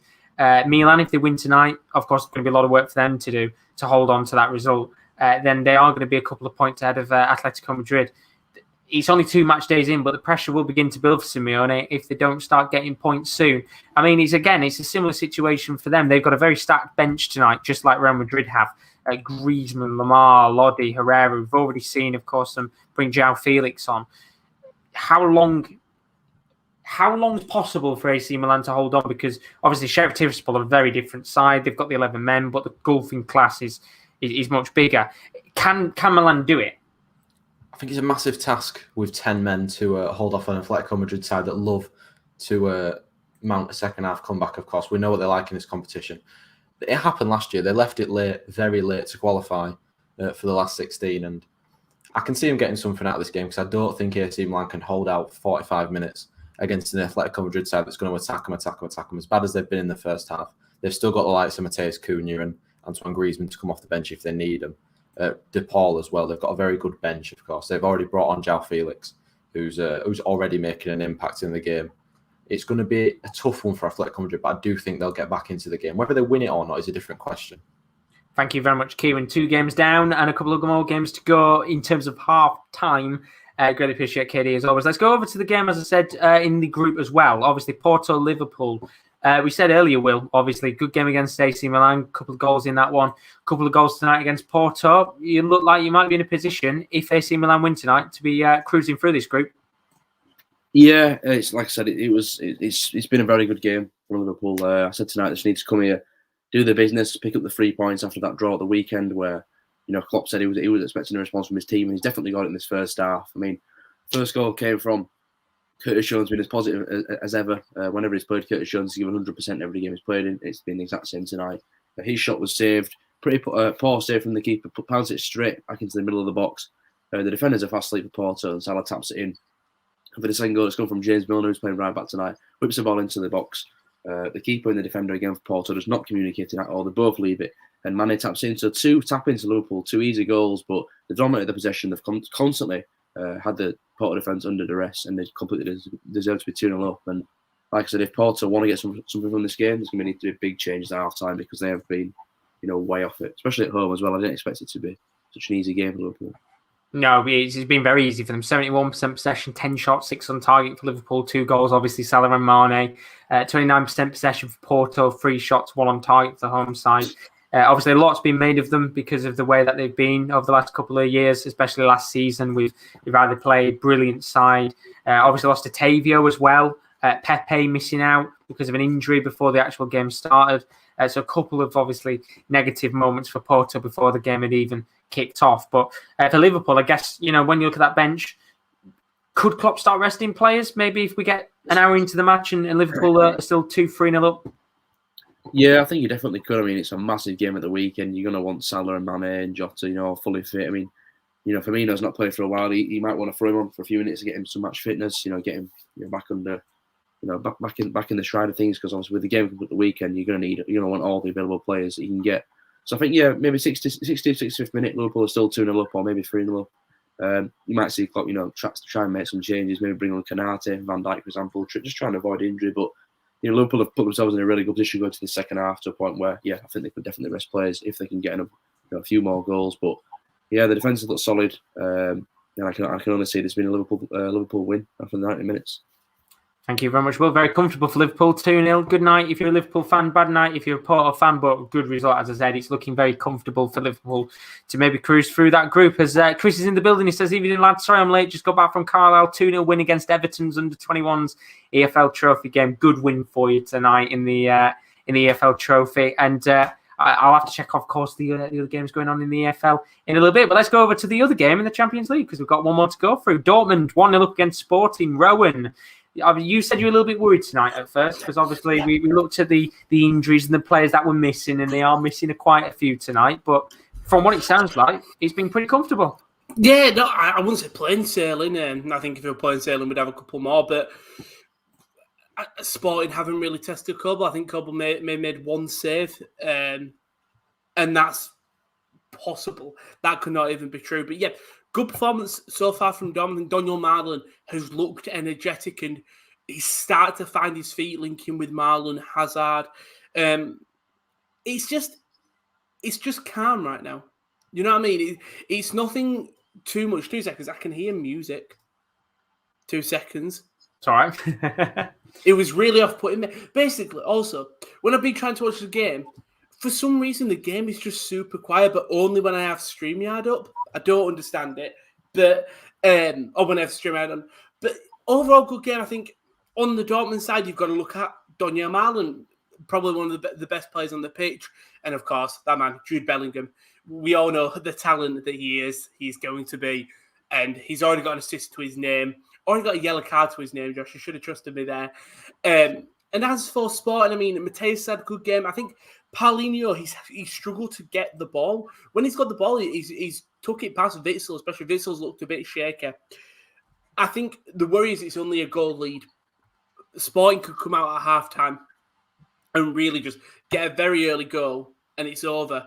But hopefully we go back in, we get a good second half. I mean, the bench, personally, obviously, Julian Brandt has already had to come off, so you're going to be looking at Marius Wolf, Mokoko possibly to come on. And then as for Sporting, I mean, you could probably see maybe Cabral, Nuno Santos. It's got to have to be a change in attack because the defence actually defended quite well unless they switch to a back four. But overall, I think this game needs, as a Dortmund fan, I want Dortmund probably need another one just to get one back. If Sporting get one, Sporting can easily take some from the game. They've had little inklings, but nothing, no final product as of yet. Thank you very much, Rowan. 1-0 to Dortmund as it stands, and that is half-time. And I'm pretty sure some of the games are getting back underway. I know the Leipzig Bruges game is about to get underway again in a moment, which does give us an opportunity while we have got a chance at half-time to show what's coming up this week. If you are new as always, don't forget to leave a like and a subscription. We do the goals show every single match day of the Champions League, the Europa League and the Conference League, which does mean we've got more content coming up. Of course, we've got the second half of match day 2 from the first half of games still to come, so do stay with us. Plenty more action. Then tomorrow we're back again, 7:45, the match day 2 goal show. Wolfsburg and Juventus in action. Some big games tomorrow. Really looking forward to it. Thursday we've got the 5:45 p.m, not 5:55 p.m. 5:45 kickoffs. So we'll be live with the first half of games, and then the second half, of course, there'll be 10 minutes before the 8 p.m. games. Marseille in action. One of the standout sides from the 8 o'clock kickoffs. And then Atletico Madrid Barca, that's going to be our first league match from the Liga. That's at 10 to 8. That's on Saturday night. Should be a belter, that one, between two. I'd say very good sides, but Barca aren't really a good side anymore, are they? So I don't think we can class them as a good team. But what we have got are some very good teams coming back out onto the pitch, because it is the beginning of the second half of action in all of our games. And as we do go through the yellow cards and the substitutions and things like that in the Atletico Madrid game, we've had a couple of subs. Lodi and DePaul coming on for Carrasco and Hermoso. So Simeone not messing about, using some of his 5 substitutions really early on in that game. Let's see whether or not they can go and get that all-important equalising or maybe even winning goal. We'll have to see. But that game back underway. We are now back underway in the game between Leipzig and Bruges. As for PSG Man City, players just coming out for the second half of this match. I wouldn't be surprised, to be honest, if I was a little bit further behind actual live coverage just because of the internet today. But Chris saying, luckily I can catch the second half of the Liverpool game because he saw the highlights of the goals from Liverpool in the first half, and it's a good night for you, isn't it, Chris? A good win for Carlisle and a good win for Liverpool. And just looking across the board as well in the EFL, for those of you that are pondering what's going on in the EFL tonight, let's have a quick gander and see through the results as it stands at half-time. Hull 1-0 down to Blackpool. Not a good night, is it, for Hull again? QPR beating Birmingham. Preston 1, Stoke 1. Huddersfield beating Blackburn 2-1. Brereton Diaz has actually scored. I'm about to say he's probably bagged at some point. League One, Rotherham 2-0 up. I know somebody said in the chat about that. Michael Smith being a baller again there. Wednesday beating Wigan. Good result for Wales. Sunderland tearing Cheltenham up 3-0. Not a good night for Cheltenham, is it? And then as for any of the other games, Doncaster losing again. That's pretty much like every week. Burton beating Portsmouth. And then there's no League Two on tonight. So some decent games here and there. Plenty of goals by the looks of it from the EFL, which is what you would expect. But we have got Champions League action, and we are underway in the game between PSG and Manchester City. It could be a very, very feisty second half of action in the game between PSG and Manchester City. I mean, Rowan said the Papa John's disrespect. Where is the Papa John's? It is vanished. Let me have a look. How are Oldham doing? In fact, their game is finished, isn't it? They're not on. Colchester are beating West Ham. Did you beat Leeds in the end, Rowan? I mean, Will's hoping Wednesday do hold on in their game. We'll have to see whether we do or not. But let's just see what Rowan types in. They lost 3-2. Oh dear, that's a shame. But we're going to go over to Rowan anyway, because I think there's been a goal in this game. He's pumping his fist. I think Dortmund might have a second. Rowan? I don't think they'll have a second. He is offside. Oh. There was the ball in behind again by Jude Bellingham. Look for a second, and he is offside. It is clear offside. But the flag again went up. I mean, this time a lot later than usual. Normally, they'll let the player have the shot, then flag it up. But no, let him put it in the back of the net. But I mean, it's another goal. Technically, it's the third goal of the day, but it's only the first. It's the second that doesn't count. Unfortunate and indeed. Oldham lost 3-2. We had 2 own goals. Oh dear. Let's hope we don't get no own goals for Dortmund tonight. Thank you, Rowan. 1-0 as it stands between Dortmund and Sporting. Very, very good result. Maybe not the Oldham one, but the Dortmund one is a good result if it stays that way. Let's go over to Wildo. Early chance of the second half of Porto Liverpool. He said at half-time, Will, Porto need to change up something very quick, or else they're going to get slaughtered in that game. Have they had a chance, Will, or is it a Liverpool opportunity? No, they've almost conceded again. And Mane and Robertson, their play on the left-hand side tonight has been absolutely terrorising for the Porto defence.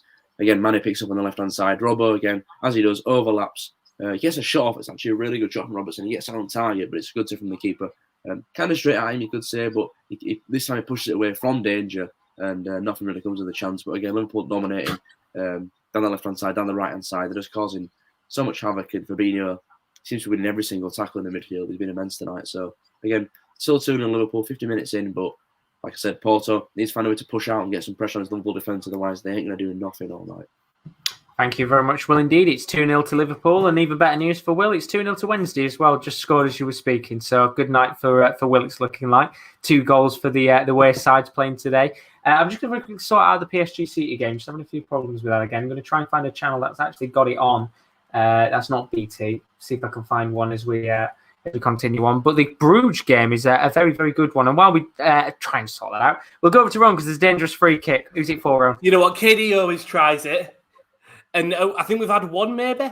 It's just outside of the box, just onto the left side, practically on the corner of the box, a little bit further. But we saw a couple of weeks ago Guerrero in it. It's going to be Royce who's going to whip him. But when you've got Hummels and Akanji and Meunier all in the box, it could be dangerous. And it was a foul by, who was it, Palhinha? I can tell you who it was, but it was just Hazard had just got in behind. It just little simple football by Hazard, and he's just he got to take out. I don't think a card was actually given, but Marco Reus will stand over it, whips it in. It's going all the way, and it's blocked. It was blocked. It was. I think there's no players were getting on the end of that. It could have bounced in. I'll stay with you, though, Josh, because Hummels has knocked it down to Royce. Royce has gone past 2. He's gone down very awkwardly. Hummels is still going for it. And Ref's going to give it foul the other way for Sporting. Very close. Very close indeed. Thank you, Rowan. It would have been very awkward if the first dangerous free kick Rowan had said had gone in and all of the ones that Kieren had gone for hadn't. But I think I've sorted the PSG problem out. I think I've got a pretty nice smooth stream. So hopefully, touch wood, we're all good and we can continue on. But we're going to go up to Will because there's been another chance in this game between Porto and Liverpool. It's looking like that one could turn into a right. Who's had the chance, Will? Liverpool again, mate. And it's I don't even know how Liverpool have hold a score from this. I mean, it's a ball in from Milner. It's an absolute nothing ball, really. He's aiming for Mane, but it's nowhere near him. And it's Corona, of all people, one of the more experienced players in this Porto side. He tries to head it past the keeper. Instead, he heads it right across the box, literally into the path of Jota, but the keeper does very, very well. Closes the angle off, makes a good tackle on Jota, but if the keeper's not on his toes there, it's another tapping for Liverpool, and it would be a goal for Diogo Jota. But Porto looking so dangerously at the minute. I don't know what they're doing. They're, even after being dominating the first half, they've yet to wake up. They're still half asleep. And like I said, I don't know what the game plan is for Porto tonight because they're just getting run off the pitch completely. But again, about 40 minutes to go in this game, but they need to go quickly to just get the fans back on the side because the crowd's also dead as well. It's just been a terrible performance all round from Porto. Very, very poor indeed. Thank you very much, Will. Roman did say there might have been a nasty injury in the Dortmund game. It's not looking like it, so we'll not go over to Rome with that injury. We should be fine on that one. But we should, hopefully, I'm saying, be all right with the PSG City game. We can talk about that for a little bit. As Peter says, here is Chris in the building. No doubt those two will be going at each other as the night goes on. But Manchester City coming forward here. It's been a bit of a quiet second half, to be honest with you. I think the expectation for a game like this is for goals to be flying in left, right and centre and probably for this to end, 3-3, 4-4. But it has just been a pretty quiet game. As I said, City tonight, I really do think they needed to get themselves a striker this season. And there's been some games where, credit to them, it's looked like they've not needed it. And then there's been other games where it looks like they do need it. And tonight is a prime example of one of those games where it looks like they do need a striker. And obviously, when you come up against Europe's elites, some of the best sides in the world, in good form and in good stead, it's always going to be very hard to beat them. And again, PSG tonight looks so comfortable, so calm. Not necessarily in control, but they look calm enough to know that Manchester City aren't going to score. And as time goes on, that sense of urgency is going to increase for Manchester City. But we'll go over to KD because he's had a chance in one of his 2 games. Who's it for, Kieran? Yeah, it was for Atletico Madrid. I'm not really sure how Luis Suarez hasn't actually got this on target. It's a good ball in, and Atletico Madrid have been dominating the start of the second half. It's a good ball into the box, and Luis Suarez free as a bird in the 6-yard box. Has to redirect the energy of the header away from the goal towards the far right-hand post. And I thought it was going to nestle in the bottom corner. Mainan did not move, and it just flashed wide. And a big opportunity indeed. Thank you very much, Kieran. Still 1-0 to AC Milan. They could do Well, they could hold on here. It could be a big opportunity for Milan to get those 3 points. Still down to 10 men, they will be for the whole 90 minutes. They've been down since the half an hour mark. Kessie being sent off. But Atletico Madrid, again, just not really scoring many goals this season. And it's just proving why that it's mad, isn't it? Because they've got all those forwards, but none of them seem to be clicking together yet. It might take a little bit of time, but the longer it takes, the more doubts and nerves is going to be over whether Atletico Madrid can get through or not. But I'm going to go to the PSG City game. We've got a free kick, a dangerous free kick, you could say, 30 yards out. Messi stood over it. There's absolutely no way he's hitting this. He's going to lob it into the box, and it's a decent cross, but no one's there to get it. Maybe a chance here for City to counter-attack. A couple of players going down. Referee's going to play the advantage to PSG. And I thought for a second maybe there'd have been a little opportunity for PSG to come forward, and they will. It's Messi into Mbappe, who's gone down. He's calling for a free kick. The referee isn't going to give it. And Manchester City will get the ball back, still 1-0 in that game to the French side, who, as I said, are looking fairly comfortably in control. I've just seen Sunderland a 5-0 up against Cheltenham. Absolutely routing that game tonight. Not a good game, is it, if you're a Cheltenham fan? But I want to talk quickly about the Leipzig-Bruges game again, because we said in the first half after it finished, how did Leipzig get back into this game? Bruges, like they did against PSG, didn't have much possession in the match, but had more opportunities. And Leipzig's response to how they change the way that they've played is just by not changing the way that they've played at all. They've had lots of possession, but not many opportunities. There was an opportunity for Forsberg with a header from inside the box, but it was a comfortable save for Simon Mignolet in the goal. And again, if Bruges continue the way that they do, maybe get another goal, make it 3-1. I think Leipzig, who, let's not forget, as I said before, they won 6-0 at the weekend, I think, might be coming out with a defeat tonight, and it'd be a very, very poor defeat for them indeed. Still 2-1, though, to Bruges, with about 35 minutes left of that match. I will keep you posted with the scores in that game. But as I said before, don't forget, if you are new to the stream, don't forget to leave a like and a subscription. As always, if you are new, we've got plenty more Match Day 2 content to come with tomorrow's games. We've got Juventus Chelsea, we've got Wolfsburg Sevilla, I think we've got Man United Villarreal, Benfica Barca, just to name a couple of the pretty big games on tomorrow. It should be hopefully a night full of goals. But we're going over to Rowan. He's going for the dangerous free kicks as well. Who's hitting the free kick, Rowan? It's the only one I'll do round two, because I've seen Raf Guerrero hit them from here. Oh, no. Oh, okay. Guerrero went to absolutely thunder unticked, and then he rolls it back to Royce, who goes for a dinker over Adan, goes right to the hands of Adan. I'm going to stop the danger. I'll leave that to KD, because KD, unless it is a proper danger free kick, but I'll leave that to KD. KD seems to be a specialist at it. But Giroud's on. Even better. He is indeed. Even better. Giroud is on. It was worth a try with a free kick, Rowan. Thank you very much. 1-0 still to Dortmund against Sporting. We're going to go over to KD. You might have said Giroud's on, but there is a VAR pen check. Who's it for, Kieren? Hello, it's for Real Madrid, and it's Vinicius Junior who's been taken down by the Sheriff defenders, and I mean, they have been throwing themselves. Wow. No penalty. No, it's a controversial one, that. The Sheriff players have been throwing themselves in front of everything, and Vinicius Junior finally managed to get a little bit of space in the box, and he got brought down. I thought it could have been a penalty, maybe 50-50, seen him given before. But the referee and VAR have said no. And Sheriff fight to live another day. Thank you very much, Kieren. They're holding on. They could do it. The dreams could become reality. They've still got another, 35 minutes left of action, but they are slowly but surely getting there. And I mean, I don't obviously want to burst the bubble of the Sheriff fans, but I don't know what it is. It always feels like those types of games, they hold on, and then usually in the last 5 minutes or added time, they concede a goal and they either lose the game or they go on and draw it. But let's hope they can hold on. Fingers crossed. We're going over to Wales. There's been a goal in that game between Porto and Liverpool. I guess you could say this is going to be the decisive goal of the night. If Liverpool make it 3, it's game, set and match. If Porto make it 2-1, it's game on. Let's see who scored it. Who's put it in the back of the net, Will? It is 3-0 Liverpool, bang on the 60th minute, and once again, Porto cause their own mistakes. They lose it in the middle of the park. Curtis Jones wins it back again. Like I said, he's been a ball of energy all night. He wins it back, drives it forward. Liverpool got runners forward. Curtis Jones drives it to the edge of the box, lays it off for Salah, The left back, he might be on Mars, he might be on Jupiter. I don't know where on earth he is. Salah's one-on-one with the keeper, slammed it straight through the keeper's legs, one-on-one. And the crowd is absolutely silent here, but it's 3-0 to Liverpool. It's been an easy night's work for Liverpool. I thought it would be so much harder, but they've dominated from minute one. They've shown bundles of energy. And Porto are the complete opposite. 3-0 Liverpool. And that is game over. Game, set, match indeed.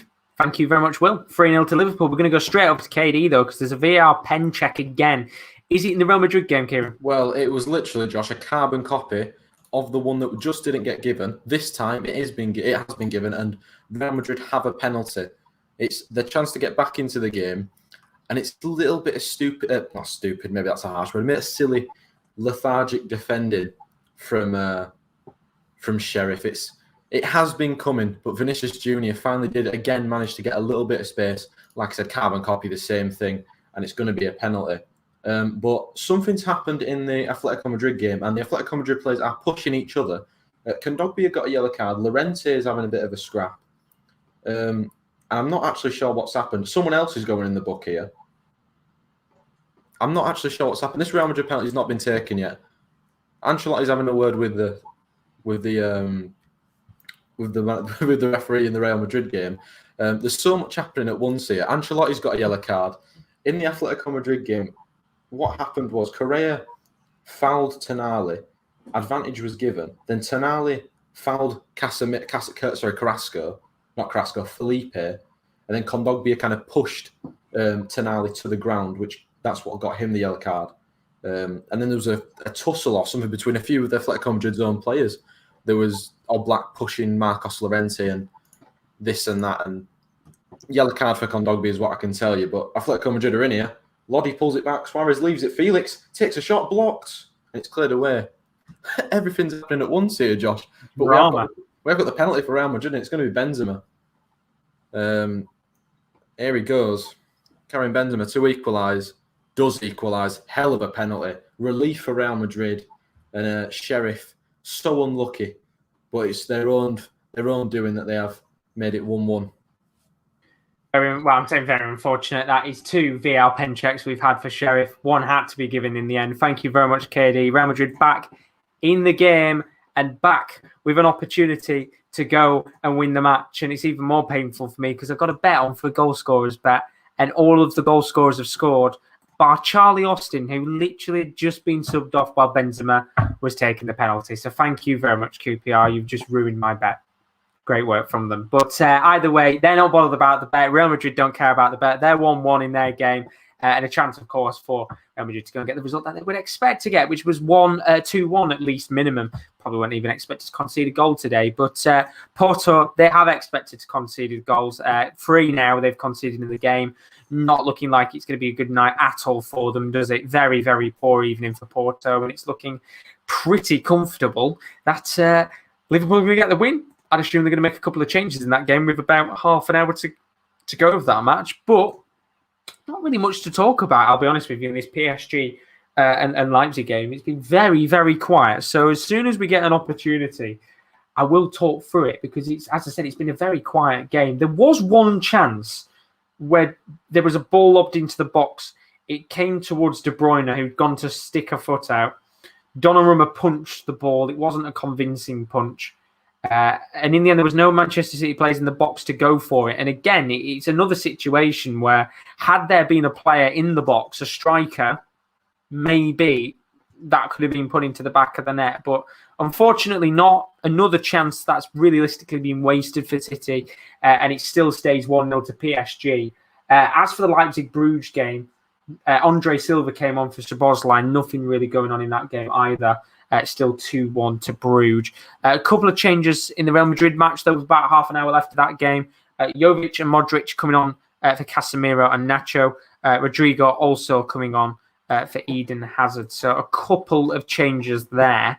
I've got one bet still going tonight. I've got Plymouth I need to score, and I need Wigan to score as well, but I don't think that's going to happen. I think that bet could probably die very quickly. So again, a night of what ifs in terms of bets, and no doubt there'll be a couple of people tonight also betting along, and very disappointed with a couple of their bets too. Obviously Real Madrid costing a couple of people early on, but we've had a change in that Milan Atletico Madrid game.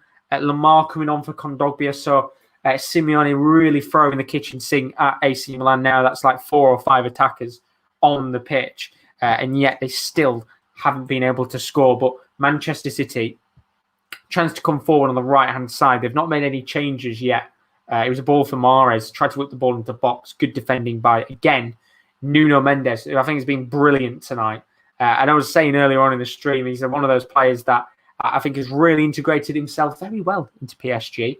And he's had a fantastic game tonight against City. Let's not forget, he's only 18 years of age. And when you've got Messi, Neymar and Mbappe, 3 players who already have got the elite world star status, it can be very, very easy to be overshadowed in a match of this high quality. But I think he's really lived up to the game and to the hype of the youngster and the player that he is. But we're going to go over to Rowan because there has been a chance of the Dortmund game. Obviously, Rowan seen Dortmund 1-0 up right now. Could it have been 2-0 to Dortmund, Rowan? It could have. It's more the fact that Sporting have had a couple of opportunities, but it's Dortmund who use that on one of theirs. Sporting had just had a chance forward. One back by, I think it was Guerrero, who plays it through to Hazard. Hazard driving forward. He has Marlon to his left. He plays it through to Marlon. Marlon squares it across, and it's great defense. It's cleared away by, I think it was, I'll give you the correct name. I don't want to ruin you there. This time it was Fadal who cleared it. But he cleared it straight into the path of, I think it was Julian Brandt. Great block by Quartes. Puts out the corner. Corners come in. Brandt outside the box. Absolutely squizzes that way over the crossbar. But another opportunity for Dortmund, but Sporting have been knocking on the door. Thank you very much, Rowan. Still 1-0 to Dortmund. We've got about, 25 minutes left in some of the games, maybe half an hour in some of the other ones as we go through the scores on the doors of the night so far. PSG 1-0 up against Manchester City. Early goal in that game from Idrissa Gueye. Club Brugge 2-1 up against Leipzig. It was Leipzig who scored the first goal of the night and Kunku with a goal.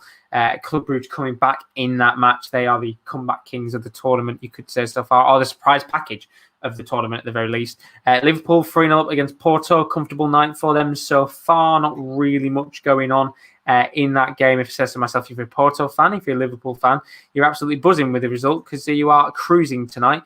Milan, they're down to 10 men. Kessie sent off in the first half after half an hour, but they are still 1-0 up against Atletico Madrid, who just don't seem to be able to put the ball in the back of the net, even with 6 or 7 strikers on the pitch. Obviously, we went to Rome a moment ago for the Dortmund Sporting game. They're 1-0 up. And then the surprise of the night might not be the surprise of the night no longer because Real Madrid, they're 1-1 against Sheriff Tiraspol. Sheriff with the first goal of the night coming from their striker, Yakshiboev, and then Benzema getting a penalty, which he scored at 65 minutes into the game. So plenty of time for a potential winner in that match. Now, there's something going on in the Leipzig-Bruges game. I'm not quite sure what's going on, but there is a big, massive tussle of players just stood in the middle of the park. And I think there's a check here for a goal. I might have missed it. I don't know what the referee's checking here. Nothing's come up on the screen about VAR for a goal or a red card. I don't know whether the play's just stopped for a second because of something, but everybody seems to be just stood in one section of the pitch and nothing's going on. There's a substitution coming on now, and it's going to be a substitution for Club Brugge. Kamal Sowa coming off for Ignace van der Bremt. What a name that is. But I don't know what the referee's checking. We'll find out in a second, at the very least, because I think even some of the players are a little bit confused at what the ref's doing here. But hopefully it's nothing too serious. Because as I said, usually he'll come up with a little box, and it's looking like, I don't know what it was, but nothing's been given either way.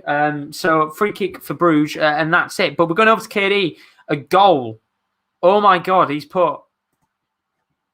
Have the Sheriffs just shot Real Madrid, Kieren? No, they haven't. They did score, Josh, and it was a fantastic finish from Bruno. But he's just offside, and I can't believe it. I feel so bad for him. It's their first attack since they've scored. And it's such a good opportunity. Real Madrid sleeping at the back. There's about 6 or 7 players of Real Madrid inside their own penalty area, and they just all fell asleep. And I mean, what an opportunity that was. Massive opportunity for Sheriff. If he'd just held his run by a yard, they are checking the goal. But I do think this is going to be given as offside, and it still will be 1-1.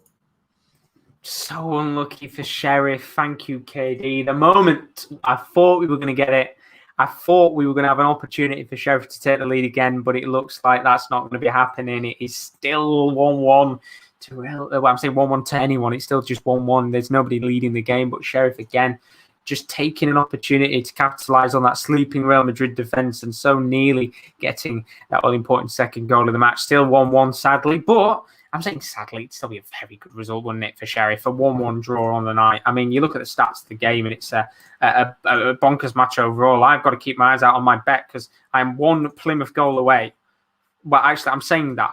I accidentally put Middlesbrough and Sheffield United, both teams, to not score, and that's by complete accident. I didn't want to do that, but it's happening right now. Wigan have scored against Wednesday, so Will might be a little bit scared with that. But I'm one Plymouth goal away from a nice cheeky £70. So I'd like that if that was to happen. But I then also need to make sure that Middlesbrough don't concede a goal. So pressure, not just in the Champions League, but in the EFL as well, as we are, about 20 minutes left of the Champions League tonight. Goals flying in across the board in what I think Ipswich are 6-0 up against Doncaster. Lots of goals. Sunderland 5-0 up. West Brom 4-0 up. There's tons of goals left, right, and centre tonight. A lot of clean sheets as well. Lots of fighting in the chat with the darts between Chris and Peter. I would go through it, but there is a substitution in the Dortmund game. Wolf coming on for Hazard. Still 1-0 to Dortmund. In that match, are they going to hold on to the win, or could Sporting get something in that game? We will have to find out. I'm just trying to find out what my cash out is as well. But PSG, Manchester City. I want to check the stats of this game because I'm looking at it tonight and it's just not, for me, lived up to the hype of what I think people would have expected. Again, Manchester City having more chances in that game, more opportunities.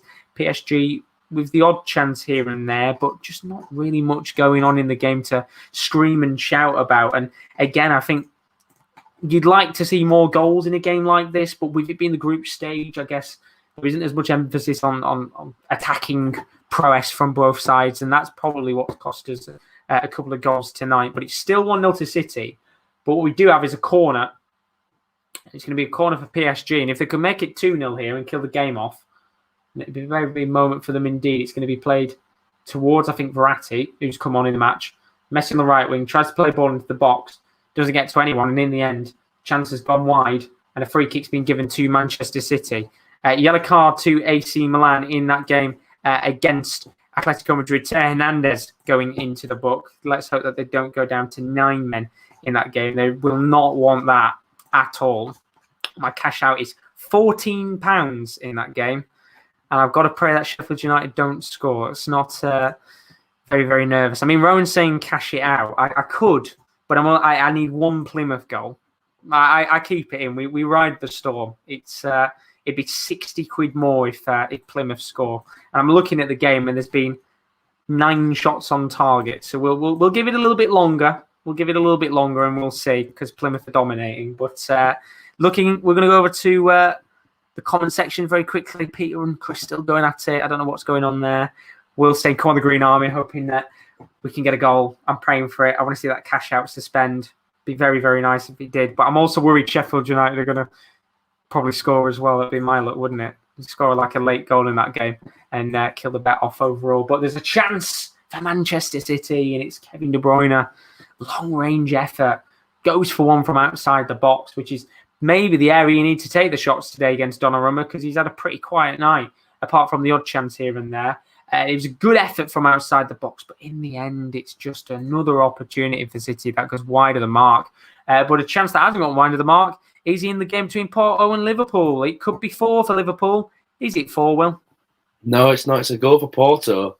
And Liverpool dominate the game, like I said, but Porto have got maybe a consolation goal. Maybe they can try and bring a comeback in these last 15 minutes or so. But from a Liverpool fan, I've just got to accept it because it is the goal that has scored it. Mehdi Taremi has scored a bullet header. He beats Joe Gomez to the cross. He flies past Alisson. Alisson's got absolutely no chance.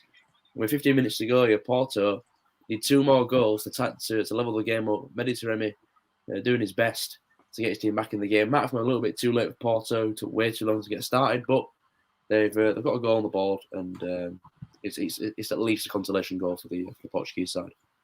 Thank you very much, Will. 3-1 to Liverpool. Of course, Porto scoring a goal in that game. There were celebrations because there was a goal in another game, but it looks like it's been disallowed. Rowan, talk us through it. It was a second, and it was another for Daniel Marlon. Royce whips a lovely ball in. Turns out he is offside. Lovely header, though. As we've just got some sub, Sarabia has just come off for Sporting. I can't tell you who he came off for. I didn't see, but for Dortmund, Rainier and Nico Schultz are also both going to come here. As there is a goal check by VAR, but from the replay, it looked, never mind, check is over.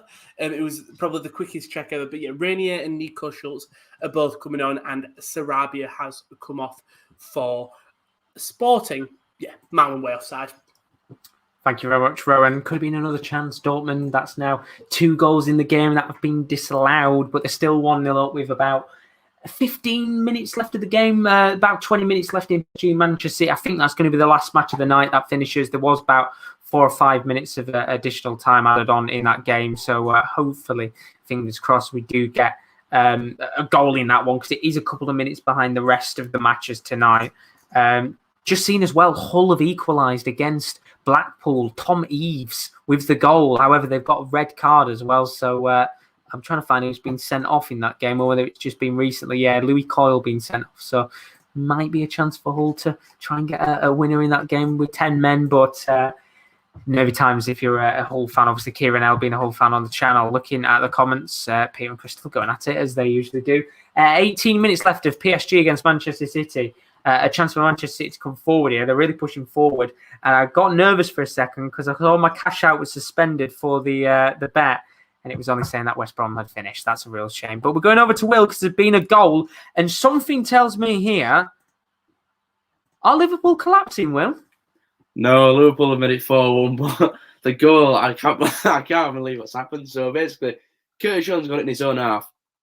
He's been pressed by Mediterranean, I think it is. He lumps the ball at the field towards Firmino. The defender's got it covered. For some reason, the keeper's come charging out of his net. I've no idea why. Firmino beats the defender to the ball, hits it first time with his left foot. The ball is just trickling on the floor. The keeper's he's sprinting it back as hard as he can. I mean, it looks like Johan Blake in the 100-meter sprint. He's running that hard. And he dives at it, tries to flick it away from the goal just in time. He just doesn't get there. The ball just goes over the line. It's 4-1 to Liverpool, but I have no idea what on earth the goalkeeper is doing there. It's almost an incredible save, but he just doesn't quite get there.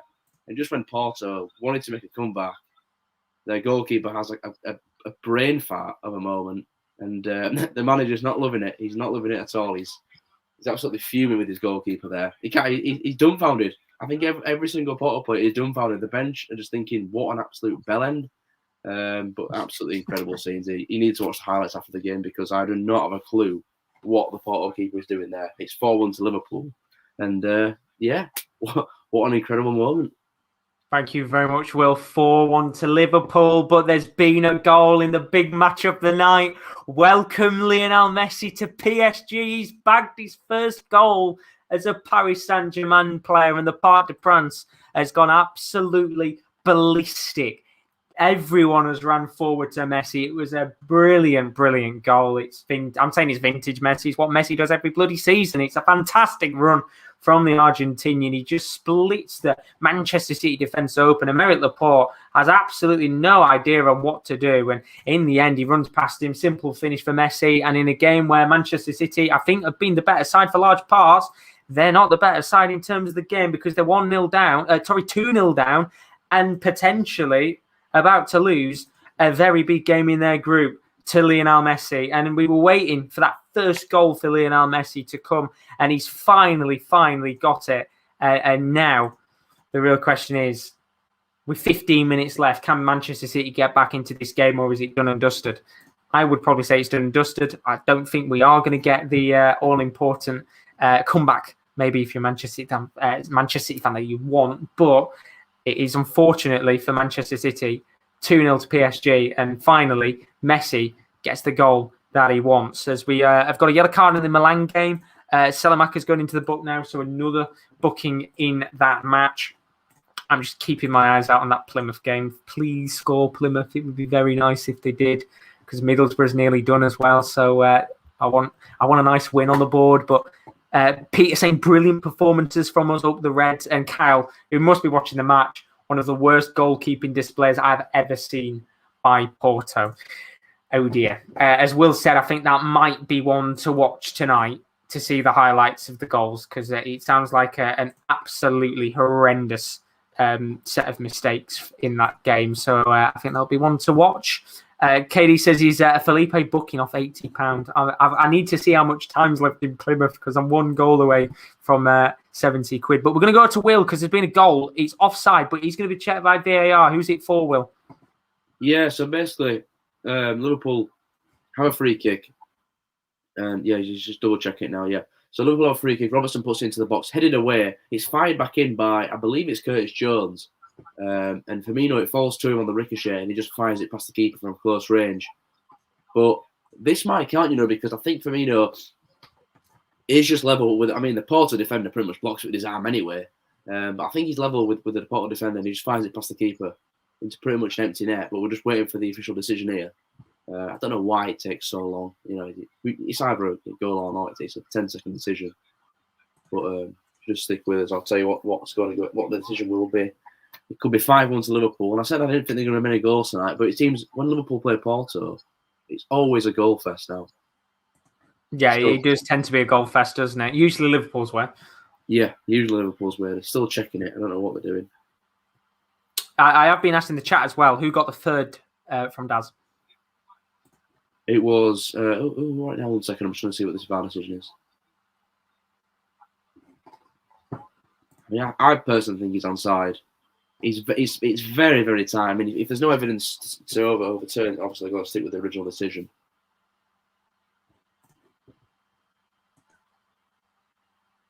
Is it going to be given or not? They're still looking at. I don't know. They take their time. They love to take their time. They do. I don't know why it's taking so long. It's took at least 3 minutes now. Well, what I will say is while you wait for that chance, there was an opportunity for Manchester City again. Mahrez inside the box with a shot at the near post.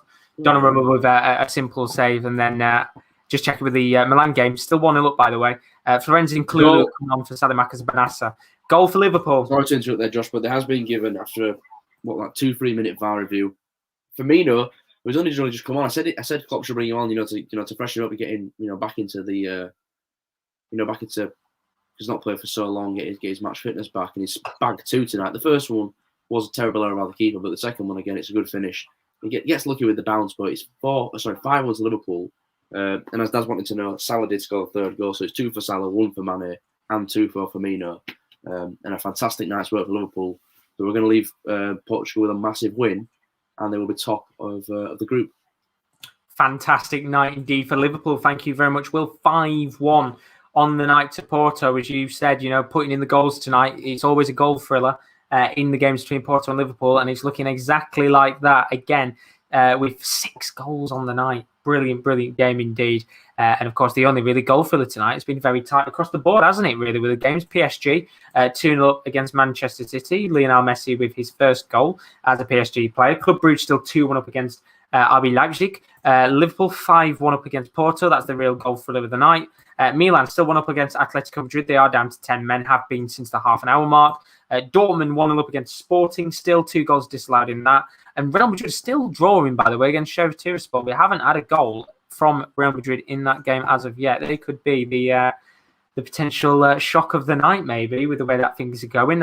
You could technically say as well, kind of a shock of the night with Atletico Madrid losing to AC Milan with the 10 men. But the Sheriff one, of course, is much bigger than that. Bruges as well would be a pretty big shock on the night. So a couple of interesting results potentially as we enter the final 10 minutes of action across the board tonight. There's about less than 10 minutes left in all the games apart from PSG City, which did kick off a little bit later. I've just seen that Crew of... it was suspended for a second. I thought Crew had scored against Plymouth. That would have been very annoying, but I don't think my bet's coming in. And I'm going to lose again, which is a real shame. I'm absolutely gutted with that tonight. Could have won, but there's about 60 seconds left, and I don't think we're going to see any last-second winners. So another bet has died, sadly. But PSG City, they're coming forward again, PSG. Ball flick towards Messi. Doesn't get the touch this time, the Argentinian. So nearly I thought we were going to get another chance. He's end-to-end now as Bernardo Silva on the left wing dinks the ball into the box. It comes towards the path of, I think, it looked like it was Phil Foden. It must have come on at some point. But we're going to go to Rowan because there's been a goal. A goal in not Rowan's. It's KD's game. Who's it for, Kieren? He's put it in caps. Please say it's the Sheriff. It's for Atletico Madrid, and it's Antoine Griezmann who has scored. It's a really lovely goal, to be fair. It's a lovely lofted ball to Lodi, who just nods it into the area, and Griezmann on the volley smashes it past Mainan. And with 5 minutes or so left, Josh, game on in Milan. Game on indeed. Thank you very much, KD. 1-1. Finally took him, about 80 minutes to go and get the goal in the game. About 50, 60 minutes if you technically count the red card into it. But they've got the goal. Could be an interesting end to that one. Obviously, Milan, Atletico Madrid, if they do draw, probably works out in Liverpool's favour quite massively if that ends in a draw. Plymouth didn't get the goal that I wanted. The bets have died. Sad times. We thought we were going to get one. But we're going over to KD. Big capital letters for a chance. Who's it for, Kieren? I'm not quite sure how Real Madrid are not winning this game, Josh. It really should be 2-1 to them. It's Luka Jovic, who's literally done nothing since coming on. That's the only thing he's been asked to do is just put the ball in the back of the net from pretty much right in front of the goalkeeper, and he just literally taps it right into the goalkeeper. I mean, it's a lovely little work on the right-hand side by Rodrigo, who does ever so well to get the ball, and it's a perfectly weighted cross onto the foot of Jovic, who's stretching for it, and he really should be scoring that. Real Madrid still 1-1 up for a embarrassing result if the score stays as they are. Thank you very much, KD. Still 1-1. They are on course to do it, Sheriff, and fair play to them. Rowan has said there's a couple of substitutions in the Sporting game. Tabata, Bracana, and Esquerra coming on for Matheus Pejapara and Mateus. So a couple of changes. But we're going over to KD. Oh, my God. Wow. Oh, my God. Sheriff have won it in the last couple of minutes with an absolute screamer from Phil. I think is his name Otherthil or something? Phil. Whatever his name is. It's an absolute screamer in the last couple of minutes. It's spelled with a TH, Rowan, by the way. It just comes to him outside the box from a throw-in, and he just absolutely thwacks it. I'm going to see the replay now. And he just literally, it goes like an arrow into the top corner on the volley. Arrows into the top corner. Courtois, no chance saving it. And Sheriff might be about to pull off one of the best ever results in Champions League history. Unbelievable. I said it earlier. I'm saying it again. The Sheriff have shot Real Madrid down. It's 2-1 on the night. The Moldovan fans will be going wild. One of the most unbelievable results in Champions League history. Sebastian Phil with the goal that might surely be about to send Sheriff Tiraspol. Again, they'll be staying top of their group. And Real Madrid, who I don't think anyone would have expected that result on the night, have only got a couple of minutes to save themselves. They would stay second. They wouldn't stay second. Yeah, they would stay second because obviously Inter Milan have dropped points. But it would mean Sheriff would be putting themselves in a brilliant, brilliant position. But we're going to go back to KD again because there's a dangerous free kick. Yeah, it's AC Milan. It's just it's a very poor free kick right along the face of the goal. Florenzi goes for one, and oh my God, for about 45 yards, Florenzi puts his foot through the ball and it just hits the roof of the net. Not a bad try from the substitute right back that's come on. Corner in from Real Madrid, and it's wide from Militao. It's a poor header. It looked a lot closer than it was going to be, because of the old camera trick. But I still don't think this game's over, Josh. With 6 minutes of added time left. I hope it is for Sheriff's sake, but for Sheriff, we pray for Sheriff that they can do it. Thank you very much, Kieren. No doubt we'll bring you back in over the next 6 minutes. I think we've got a penalty in the Manchester City game. I don't know whether it's been given as a penalty or not, or whether it's been given as a Jesus dive, but it looked to me that the ref had pointed to the spot for a penalty. I'm just waiting to see. He hasn't, no. So no penalty to Manchester City. I think he said it was a free kick for PSG, a dive from Jesus. I thought he'd pointed to the spot at first. But it's still 2-0 in that game. Still 2-1 to Bruges against Leipzig. Leipzig coming forward in these last couple of minutes, trying to get themselves that all-important equalising goal. Because looking at the group with Club Bruges and Leipzig, of course, Bruges will go second in their group on 4 points. Leipzig would stay bottom on 0. They need to get something in this match if they want to stay in that group, because already everybody is getting ahead of them by quite a large amount of points. So pressure on the shoulders of the Leipzig side to go out and get something. But Club Brugge are going to the other end of the check, the shot on, and it's a decent effort from Noah Lang, but Galachi saves it. And I thought for a second we might have got the winning goal in that Bruges game.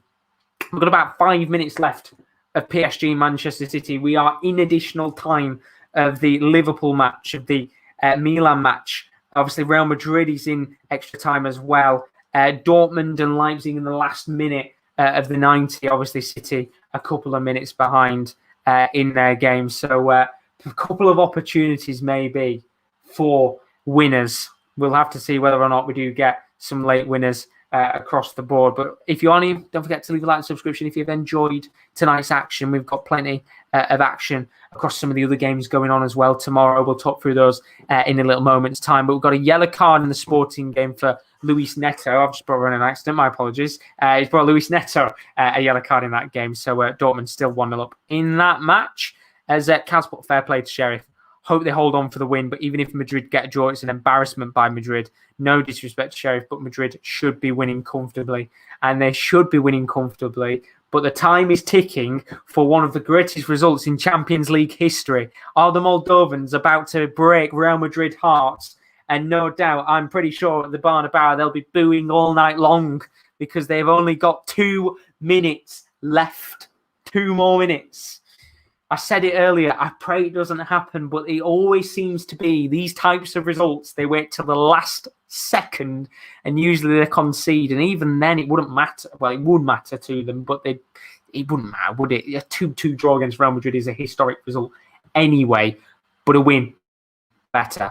3 minutes of additional time in the game between Dortmund and Sporting. We've got 5 minutes of additional time between Leipzig and Bruges. We've got 2 more minutes left of normal time in the game between PSG and Manchester City. So a couple more minutes here and there across the board to quickly go through the scores. PSG 2-0 up against Manchester City. Bruges 2-0 up against Leipzig. Liverpool with a comfortable 5-1 win against Porto tonight. Milan 1, Atletico Madrid 1. Still time for a late winner in that one. Dortmund only 1-0 up against Sporting. And Sheriff beating Real Madrid. There was a chance for Sporting. Rowan said doesn't really matter. Not too bothered about that chance in the end. So we'll leave it for now. Not really much going on in the last couple of minutes there. But all eyes are on Real Madrid. Last minute for Real. We'll bring Kieren in for the last minute. I think it's probably worth doing that, isn't it? With 60 seconds left. Corner, though. Yeah, it's taken short to Alaba, and then it's Toni Kroos outside the box. Return pass to Alaba, heads it into the middle. Vinicius Junior chests it down, volley. It's going to... Oh, keeper saved it. And with about 50 seconds left, Sheriff Tiraspol might be able to pull off one of the greatest ever Champions League victories at the Bernabeu. Atletico Madrid might be in it. It's João Felix on the right-hand side. 4 minutes of this left as well. My BT shut down for the Sheriff game. That's good. Lodi takes a shot, saved by Mayan. And then tell me to log in again to BT. How dare it? Atletico Madrid, by the way, Josh. Just while I load the Sheriff Tiraspol game back up, have been very good in the second half. It's literally a carbon copy of what happens in what seems like every league game for them. And they're in the box against Suarez. Lets it run across his body. Pulls it back. Correa tries to pull it back. It's good defending in there by Fuenzi. Not a good clearance. Lamar. Can he get it on his left foot? They're appealing for handball. Penalty. Referee says penalty. It's a penalty for Atletico Madrid in the last minute of the game. Well, I say last minute. It's 3 minutes left in added time. The AC Milan players are going absolutely crazy. And the whistle goes in the Bernabeu. No, it doesn't. Oh, teasing me there. They're teasing me. They've given a free kick. Long ball forward. Benzema flicks it on. But your penalty for Atletico. It's all happening again, Josh. So it's all happening for you now. Massive ball downfield by Real Madrid. Referee's still yet to blow. Just we're 40 seconds over the allotted 6 minutes. Kroos takes it past the player. And there is the final whistle. And Sheriff Tiraspol have pulled off probably the best ever result in Champions League history. They've beaten Real Unbelievable. Madrid 2-1 at the Bernabeu. But Josh, this game in Milan, VAR penalty check for Atletico Madrid to potentially win it in added time again, which I think would be for the maybe third or fourth time this season alone. The referee looked straight. He was stood in front of the action when I think it's Tonali who's been adjudged to handball it, where he was. He gave it straight away. VAR are checking it. They've not asked him to go to the monitor yet, so there's no chance this is going to get overturned. I think this is going to be given. I haven't seen the replay of it. The referee's not going over to the monitor. He's talking to the VAR. There's been no yellow card handed out as of yet, but we are into the 4th minute, and I can only imagine after the penalty is taken, there's going to be 2 or 3 minutes added on just for the stoppage in play for this. So referee taking his time over this one. As they always like to do. Yeah, surrounded by a plethora of players. There's so many players surrounding the referee. I can only imagine what's going through the Atletico Madrid players' head and the AC Milan players' heads in this moment. Diego Simeone might be about to masterclass another late win for Atletico Madrid, and Milan might be about to suffer another heartbreaking loss. It is a penalty. It has been confirmed, and I think I saw Antoine Griezmann with the ball, but I can't see anybody taking this other than Luis Suarez. Yeah, it is going to be Luis Suarez. But of course, they've got to clear the penalty area of all the players that are protesting. Mike Maignan was also protesting quite hard.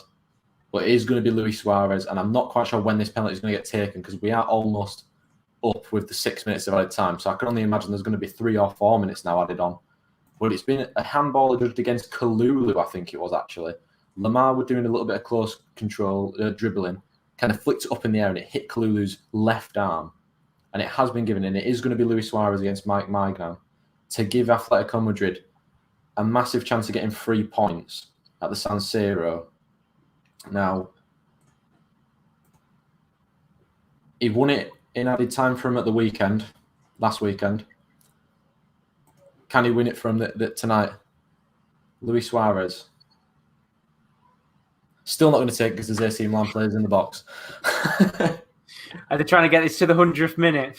I think they're just walking past the board, to try and psych him out. But he is the coolest. He's very cool, Luis. Right, this is where he blazes it over the crossbar now. Here we go, Suarez doing his typical run up, and it's a poor penalty straight down the middle. But it's 2-1 to Atletico Madrid, and again they've won it in added time. Well, I say they've won it. There's definitely going to be added time to the added time, but a massive moment in this group, I'd have to say, because that now fully opens it up between Atletico Madrid and Liverpool for the top 2 spots. Of course, Milan going for their second narrow defeat. They have played well despite having 10 men, but it's a very harsh penalty as well, I have to say. But yeah, Luis Suarez, as Will says, ice in the veins. It's a cool as you like. He was never going to miss that. But Atletico Madrid 2, AC Milan 1, and I can only imagine there's going to be a little bit of added time onto this one. I think there will be, and we'll go through the rest of the games. Of course, there's a minute or 2 probably left of that match. Thank you very much, KD. Atletico Madrid, as he said himself, they are the masters of added time winners, and they must have surely, unless there is a moment of madness in that game, got the added time winner to beat Atletico Madrid. Wow. Sheriff Tiraspol 2, Real Madrid 1. I think that has to go down as the greatest result in Champions League history. This is a side that I think, they do say the area that they're in is stuck in the 80s, 90s. That's how far behind they are. But they're not behind the football because they've produced their greatest ever result in history. And as I said, probably the greatest result you'll ever see in Champions League football. The biggest shock. Sheriff Tiraspol 2, Real Madrid 1. Who would have thought that at the beginning of the night? They were probably 50, 60, 70 to 1 to beat Real Madrid, you would think. Full time though in the other games, Dortmund with a big win against Sporting. We'll go over to Rowan now and we'll talk through that while the Atletico Madrid game's still going on. Rowan, 1-0 win tonight. Maybe not as many goals as you liked, but who cares? Clean sheet and a win. Exactly. I mean, the clean sheet is one of the biggest things we've struggled this season, and getting the clean sheet, getting one goal, it doesn't look too convincing. Obviously, without Haaland. With Haaland, you're going to get more, but we won. And that is the only thing that matters. And at Sporting, there was nerves for the final, probably from the 80th minute to the 90th. They were going for it. They had a lot of opportunities down the wing, just couldn't get anything come to fruition. But Good performance from Dortmund. I think Sporting have got to be a bit worried now. Obviously, that's 2 losses on the bounce, 1 embarrassing result, 1 result I think they could be proud of to stop it from being 1-0. I mean, Dortmund clearly had an offside issue. I think by the end of it, I think it was 8 offsides they had, with 3 of them leading to goals. So that'll be worked on. I think for confidence, that game was incredible for Donyell Malen. You could see as the minutes passed what he needed to. You just saw him develop as a player in that short time. And glad to have Marco Reus back. On the Sporting side, I think you only consider 1 goal. Coates led his line well. Same with Fidel, same with Neto. I think that back 3 worked really well. Adan not really tested a lot, but when he needed to, he made the stops by the goal. But that back 3 did well to keep up with the pacey striker of Marlon. But good result for Dortmund. Obviously, they'll go on to play that really. That game next week. No, next week. Is it 2 weeks? And I presume it'll be Ajax, which is going to decide who does go top. And I mean, Ajax looking very strong as it stands right now, but that group's looking very interesting for the top 1 and 2. Third, it'll be interesting when we come to it, but good performance all around. Thank you very much, Ron. Good performance indeed. We're into the 100th minute, by the way, of AC Milan Atletico Madrid. That will probably, because of the amount of substitutions and the time with the VAR and everything like that, still 2-1 though in that game. We'll go over to Will though first. Porto Liverpool. The only game of the night that had more than 4 goals in it. Good performance though tonight for Liverpool. 5 goals and a pretty decent game against Porto again. Yeah, it seems like I said, whenever Liverpool face Porto, there seems to be many goals in favour of Liverpool. And yeah, it was a dominant display tonight, Josh, for Liverpool. They were the best team from minute 1. I think Porto started the game all right, but once Liverpool got a forward in the game, they were never going to look back. Obviously, the game started off with Salah getting the easy goal, and then Mane got a tap in, and it was off 2-0 at half time. Salah got another one where it was 1-on-1 to make it 3-0. Porto obviously hit back with Mediterranean with a fantastic header. But then obviously Bobby with that crazy goal. I don't have a clue what the goalkeeper was doing. And then Bobby obviously got another one, which was courtesy of a VAR review. So Liverpool, yeah, the best team from minute 1, like I said, and they deserved everything they got tonight. They definitely did indeed. Thank you very much, Will. 5-1 Liverpool-Porto. Very good result. And it's full-time finally. 111 minutes played of action. Atletico Madrid get the win, and we can bring Kieren in now. I mean, look, we didn't have loads of goals tonight across the board, but you probably had the 2 best games of the evening. Where do you start? We'll start off with the lesser important game, but even then it had everything in it. Atletico Madrid, AC Milan, 2-1 win, late penalty, red card. A good game for neutral, I'd say, Kieren. Yeah, it had everything you wanted in a football match. You had 3 goals, late drama, a red card, 2 good teams really needing the points. And I said before the game, if this one had finished as a draw, Liverpool would have absolutely probably walked to this group. So, I mean, in typical Atletico Madrid style, wasn't it, Josh? We talked before the game about them winning it, leaving it late. I said at half time, they're going to have to do it again, like they have so many times this season. And typical Diego Simeone fashion, they do leave it late. They get a penalty in the last minute, and they score it. And they are probably the most clutch side in the world, because that is a massive 3 points in terms of the group. They can now start to build a little bit of a gap. But these next 2 games against Liverpool are going to be absolutely massive. Very, very big indeed. And obviously Milan now looking like they're going to be sat at the bottom of the table. Big struggle for them this season. I guess I've just seen now the players protesting as well, obviously, with the penalty decision. But the other game, what do you say about this? Sheriff Tiraspol 2, Real Madrid 1. The most unlikeliest result in Champions League history happened. And on a night where I think everybody was expecting Real Madrid to probably beat them 4, 5, 6, 7, how many you'd expect. Sheriff said no. A wonder goal and just the most incredible night if you're a Sheriff fan. 2-1. Yeah, absolutely incredible. I mean, who would have probably seen this coming before the game? I mean, Real Madrid, I said before the game, I said I can only see this going one way with a team that Real Madrid had out. But again, team of individuals didn't play as a team. And they scored via a penalty. Didn't really make much in the game, to be fair. I mean, they had a few chances, but nothing that's clear-cut that you could say is like Real Madrid. And fair play to Sheriff. The first goal was just a a standard counter-attack goal, but the second goal was an absolute screamer by Sebastian Thill. What a hit. Honestly, it's one of them that if you're right behind, you can see the direction of the ball going straight, arrowing into the top left-hand corner. Courtois could not do a thing about it. And it's nothing less than they deserve for Sheriff because they were fantastic. They weathered the storm, unlucky with the penalty, I thought, and a massive result for their club. Probably the best result in their history. Absolutely. And the way that group's panning out, we said last when the draw was first done that it was looking like it was going to be a pretty good group. Obviously, the same 3 teams as last season. Obviously, Sheriff being included, but the way that Sheriff have started, it's looking like that group again could go down to the very last game of the of match day 6 because Sheriff on 6 points, Real Madrid are on 3 points, Inter and Shakhtar are on 1.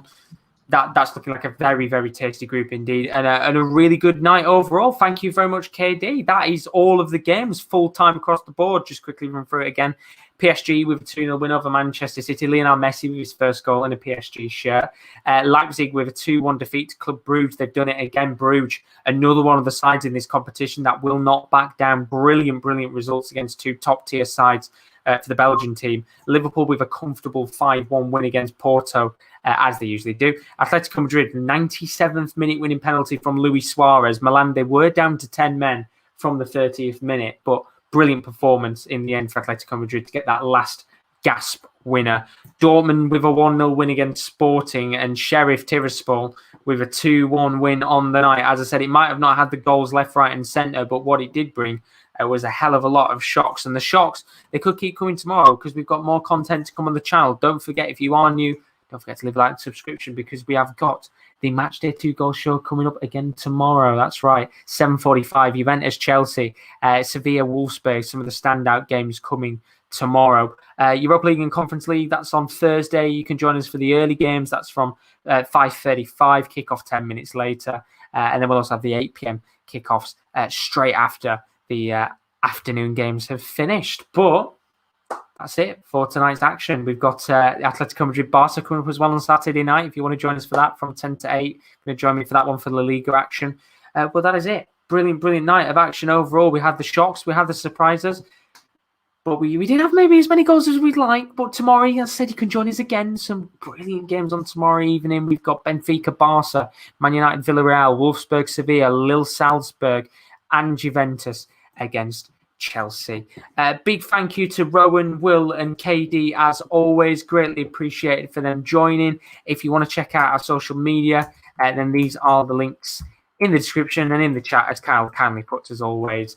Twitter is at @the_top corner. Instagram is _sports corner_. Do go check this out if you want to see when we go live. But for now, we got through the teething problems in the end. Hopefully we don't have them tomorrow. We'll be back from 7:45 for Match Day 2 again. Let's hope we get a few more surprises. See you later.